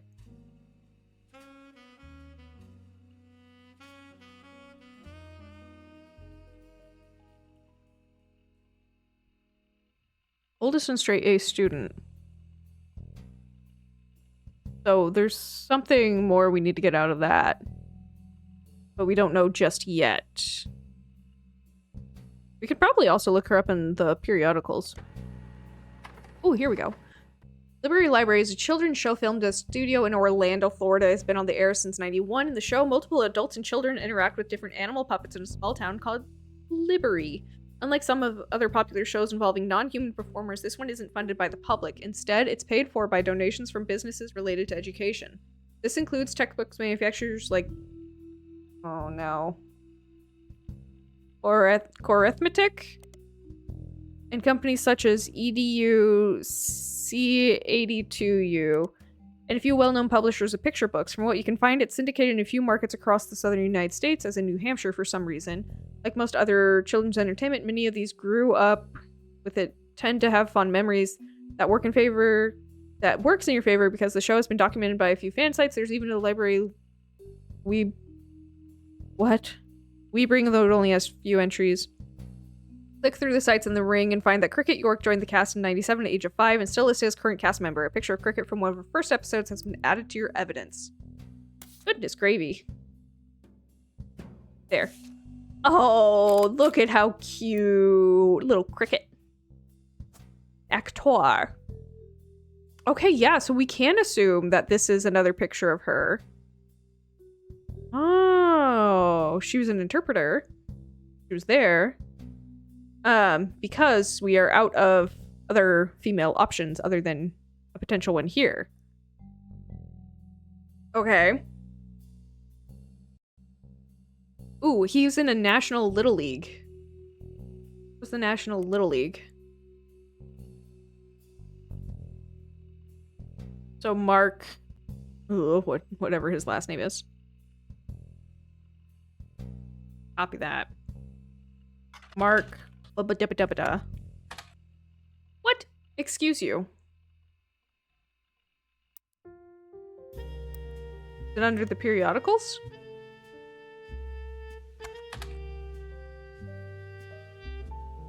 Not Williams, is it? York? Oh.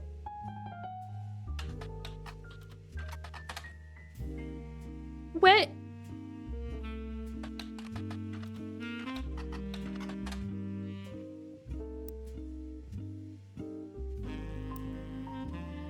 Am I missing something?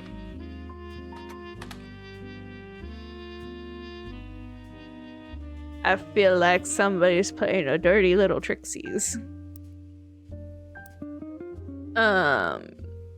Yeah, Tony, Mark, and Cricket. Pete was her late husband's college roommate.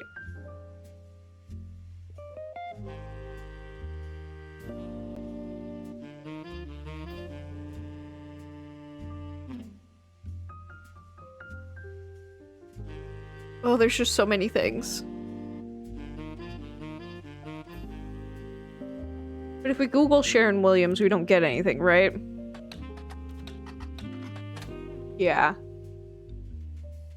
Oh my gosh, there's a lot of information I'm trying to work my little brain through. Because we've got the flyer, so we can check out Kikiwa Falls. You can find the closest thing to Kikiwa appears to be in New Zealand. Instead, a man named Chris Elmsworth has invented a small-town newspaper as a conceptual art piece. The Gazette is a series of online articles about small restaurant shows and other tourist attractions all across the United States. This is presented as a monthly newspaper of small-town America. What makes the Falls Gazette a bit strange is amongst the articles detailing real locations are occasional stories that present outlandish, inflammatory concepts in extremely mundane ways. For example, on the homepage right now is an article entitled "Mermaids Strike Back Against Lobster Farms."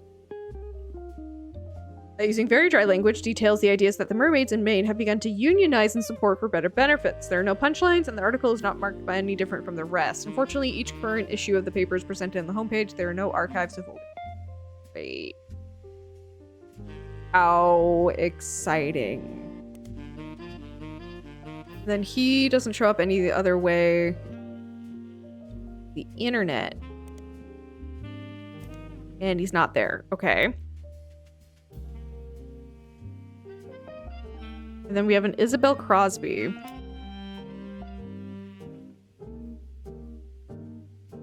But...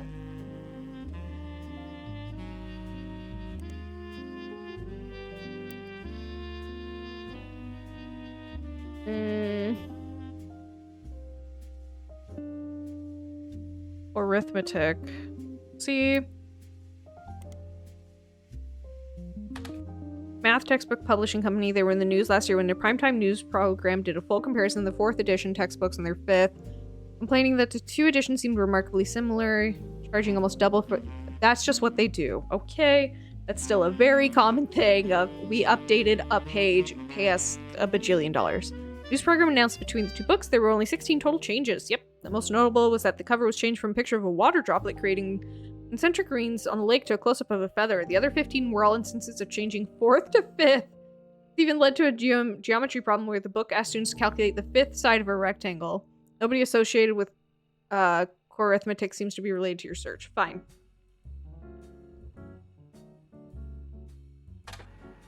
Ooh, here we go. Tutoring service. They have a deal with... and feature some of the actors as shown pictured on their website. According to the site, they actually provide tutoring for all of the actors and actresses on the show to accommodate their shooting schedules. Included is Cricket York, who is seen in a photo labeled "Cricket and her brothers ready to learn from one of our talented tutors." You don't find much else, except that there seems to be a small subsection of library fans who are deeply unsettled that the company's logo, which would appear after the credits in each episode. One writes, I was terrified of the little girl in the logo. It looked like some kind of demon doll, and I'd raise to the TV every day to switch the dial before a creepy laugh came on. That's hilarious. Where? Here's the evidence. Where's... Is this? Here we go. Cute. So we're assuming that's Tony. And then he's going to be a student. K through 12. This will be Mark. This will be Tony. I don't know what your last name is, though. Who the heck was your dad? We don't have any pictures of your mom, either. How do I get more pictures? Maybe Cricket York?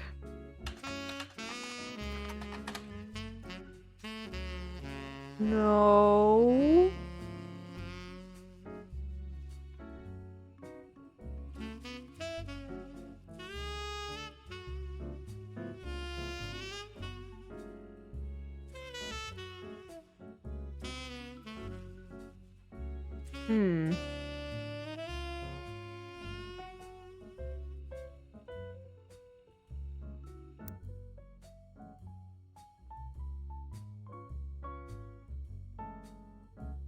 I'm missing something here.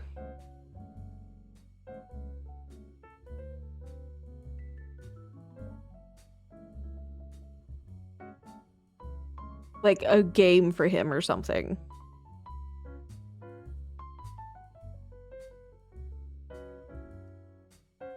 But when I tried looking him up, I didn't get anything. What if I did Little League?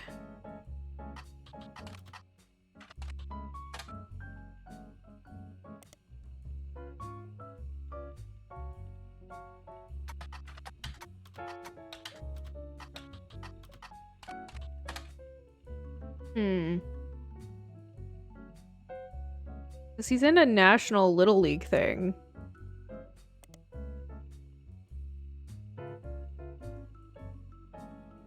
But we don't know what Little League team it is.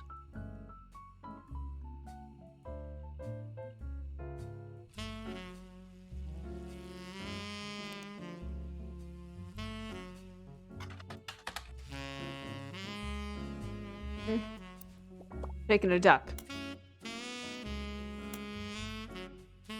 Vic Elmsworth. Okay.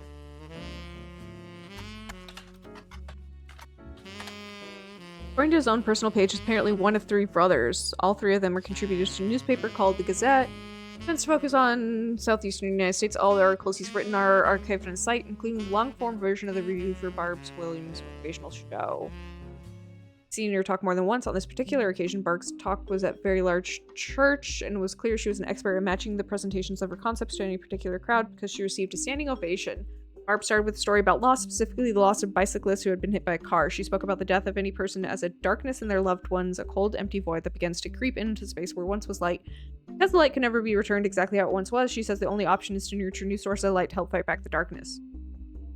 Her conclusion was that finding the hidden meanings in tragedy is the most important thing we can do. She used multiple biblical comparisons and finished by looping back around to her initial story about how she personally began to come around to the ideology.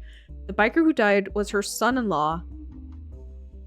The Lanes Across America charity was created to fill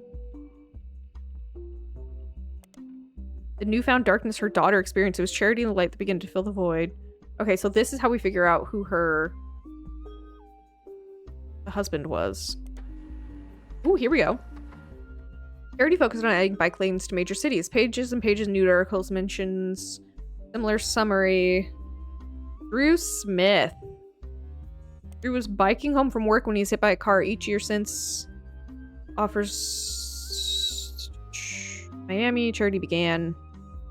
Okay. So we now have a picture of him.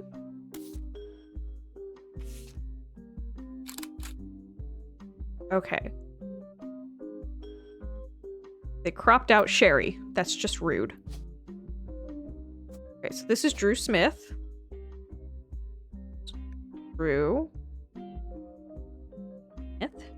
We can probably assume that Anthony is also a smith.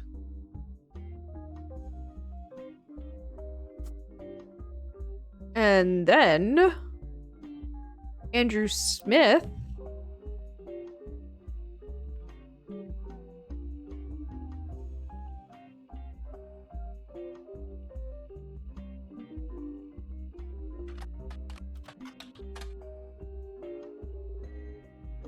he'll probably show up.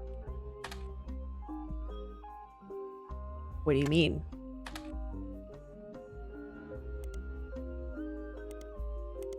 Alright, take me back. Let's look up the lanes across America in the periodicals.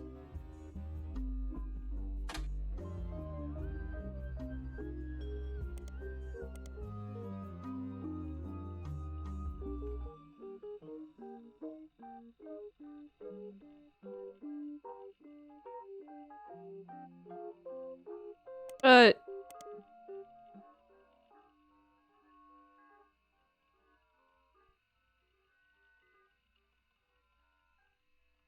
how? Where do I go from here? Where do I go? Show me. The fact that there's still a notable event kind of stresses me out.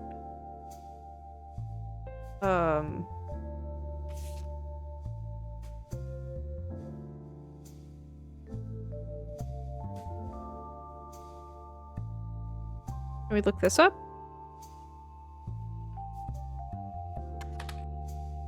According to the flyers, the superintendent...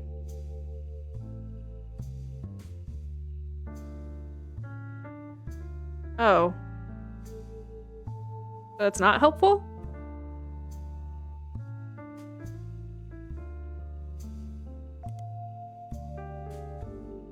I don't understand. Why is this not helpful? Man, they really, like, make you work for it towards the end here.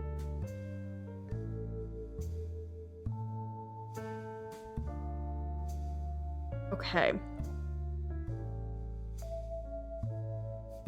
I might need another ducky. I'm not sure. Oh. Used to be abbreviated as lamb. How did I miss that? I'm reading too fast. Ah, here we are.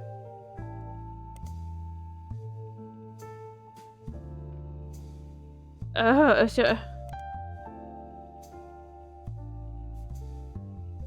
is it? Oh, okay, so it's lanes across Miami. Where it started. That's what it was.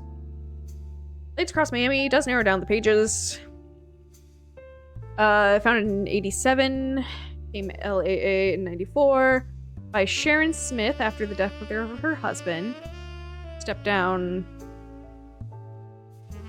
One of the oldest articles is full uncropped versions of the same wedding photo. It seems that after Sharon left Lamb, they began to crop her, and the rest of the wedding party focused solely on Drew. Okay, now we've got the full thing. Here we go. Okay, so best man, obviously. Oh, and that's gonna be the other picture of her. We have to wait.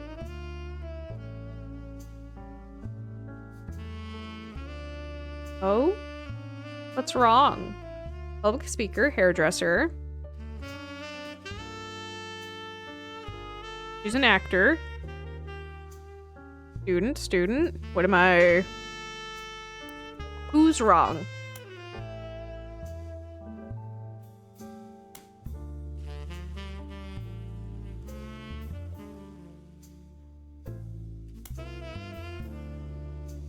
Yeah.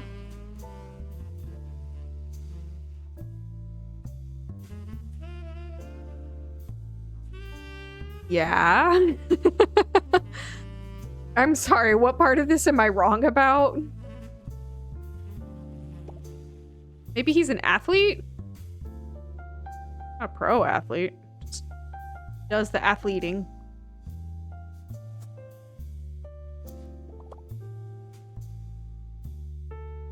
That's literally what I have.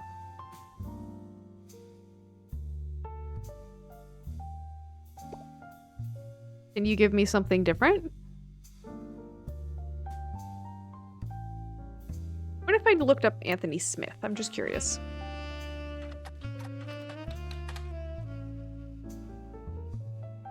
What if I looked up her full name? Ooh, I don't want to though. It's this horrible last name. Yastrim. God, hold on. My life easier.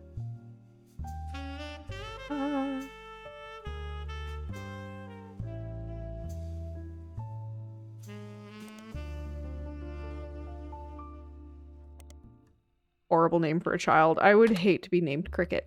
What am I missing? What do you want, game? Can you give me a different hint? I know. That's what we have here. An actor. Great. Cool.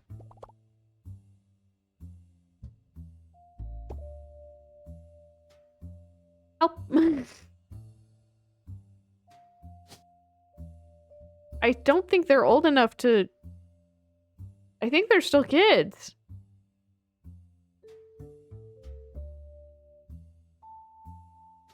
I don't understand what it wants from me.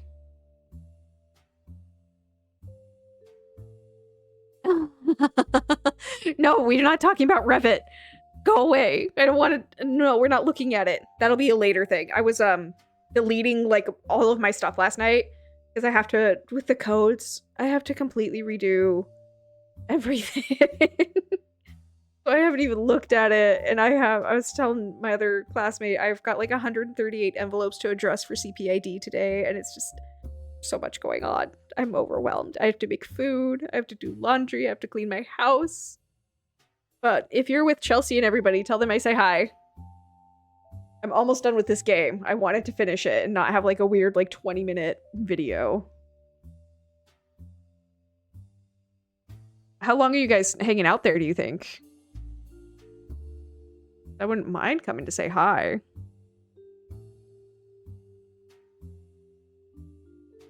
I'm Googling how to figure out who these people are, by the way. Bonus. For a little bit? Okay. I might come hang. Just because I do have those envelopes to address, and so it might be fun to just hang out and chit-chat.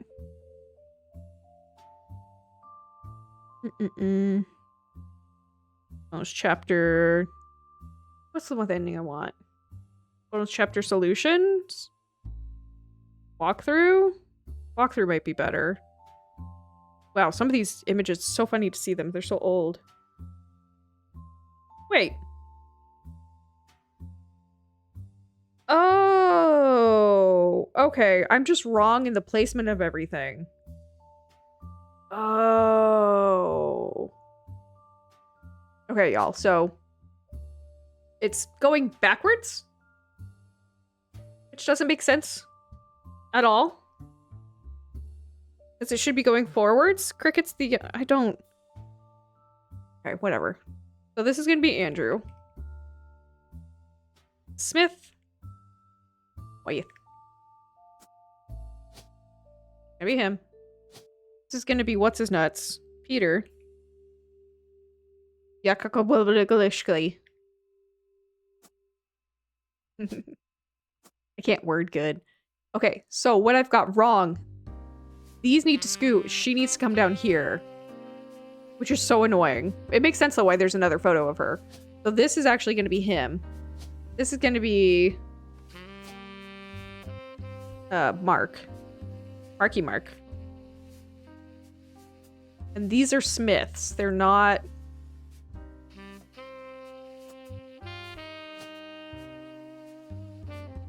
Okay. Then this is a student. Mark. It's supposed to go like this. And then, yeah, they're just students. Okay. Jiminy Chrysler. I would have never figured that out. Cricket Gablagabugushk. That makes sense why they changed her name. It'd be horrible. Okay. You're an actor. With Andrew. Oh, Anthony. You're not marked. There we go. Oh my goodness. Because yeah, I thought it was oldest to youngest, but then there's like the second tie. I don't get it.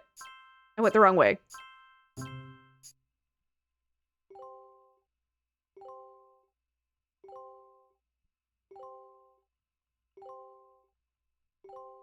Nice. Cool. Locked in all those extra pictures. Hi again. I know you probably thought you were done, No, I saw there's 2 more. but it turns out what you're doing here might have some pretty major repercussions on the family tree. You don't say. Again. Also, there's something really strange happening. I can't explain it. Neither of us can. I'd call it a simple misunderstanding, but it's digging at the pit of my stomach. I just have a feeling. Clark? Last week, let's just say being the president, sometimes people bring me things. What kind of things? Just skip to the important part. Right. One of our janitors brought me some hair she'd found in Ruby Spratt's trash. It was Bonnie Hudson's. Bonnie is Guy's sister. She'd sent us her hair to test potential root trees, since her DNA is closest to Guy's. What are we about to learn? But Ruby threw it out, and I wasn't sure why she would have done that. Especially right before we began testing the tree you provided. Girl, unethical. When I asked, she told me she thought the samples needed to be fresh every time they did a test. It seems really odd. Ruby was the one who convinced us to do DNA testing in the first place. She seemed so knowledgeable. I don't like it. Uh-oh. You've done more of a deep dive on these people than anybody else has. Clark will keep a closer eye on the DNA tests from now on. You have an eye for anomalies. We need you to find the smoking guns. If there's anyone you're 100% positive can't be a root tree, Or any you've got definitive evidence are root trees, then we might be able to catch Ruby in a lie. Uh-oh. What do you want? Oh, no. Oh.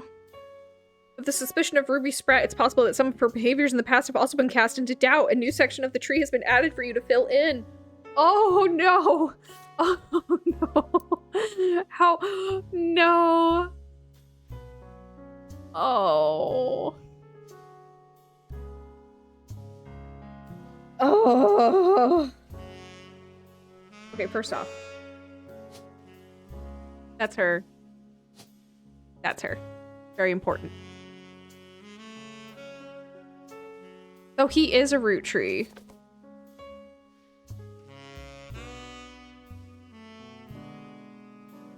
Oh no! I have to. Oh. There's clues I haven't found? Uh-oh. And then I have to verify these guys? Uh-oh. Okay, you know, at first I was like, oh, we'll finish this up. It'll be so fun. I think we're gonna have to call it today and come back to this. There's too much. Oh man, there's just too much for me to get into. He's a possible root tree. He's not. This is a possible root tree. This is a possible root tree. Gosh. I think this one is by blood. Oh no. Oh no. Okay, yeah, we're gonna have to call it here. There's no way I can get through all of this. We're already over by like 45 minutes. Oh, dang. Oh no. Wow, they really were like, oh, you want it really difficult? Let me just like kick up the difficulty a little bit. Oh, we'll have to get back to this next Sunday. That'll give me time to kind of like ruminate. Think about some things, because they didn't give me any other evidence. I literally am stuck. I still haven't gotten all the pages, have I? So I need to find the pages to prove. Oh my god. Yeah, we're calling it here. I I have too much to get done still today. I can't spend the next like hour or two doing this. Well, I guess in that regard, thank you everybody for watching. This has been so much fun. Oh, I can't believe it. This game just like twisted it all on its head. I thought we were getting so close and things were fine. I get the feeling that Anonymom is actually telling the truth and that these are root trees, or this is a root tree, that Susie is covering it up. She doesn't want people to know. That's what I think is happening. Jeez, oh my gosh. Well, I hope you all have a wonderful rest of your day. I'm gonna go write envelopes, but it sounds like we're gonna go hang out as a group and that'll be a fun time. So, hope you guys all have a wonderful rest of your day and I'll see you in the next one.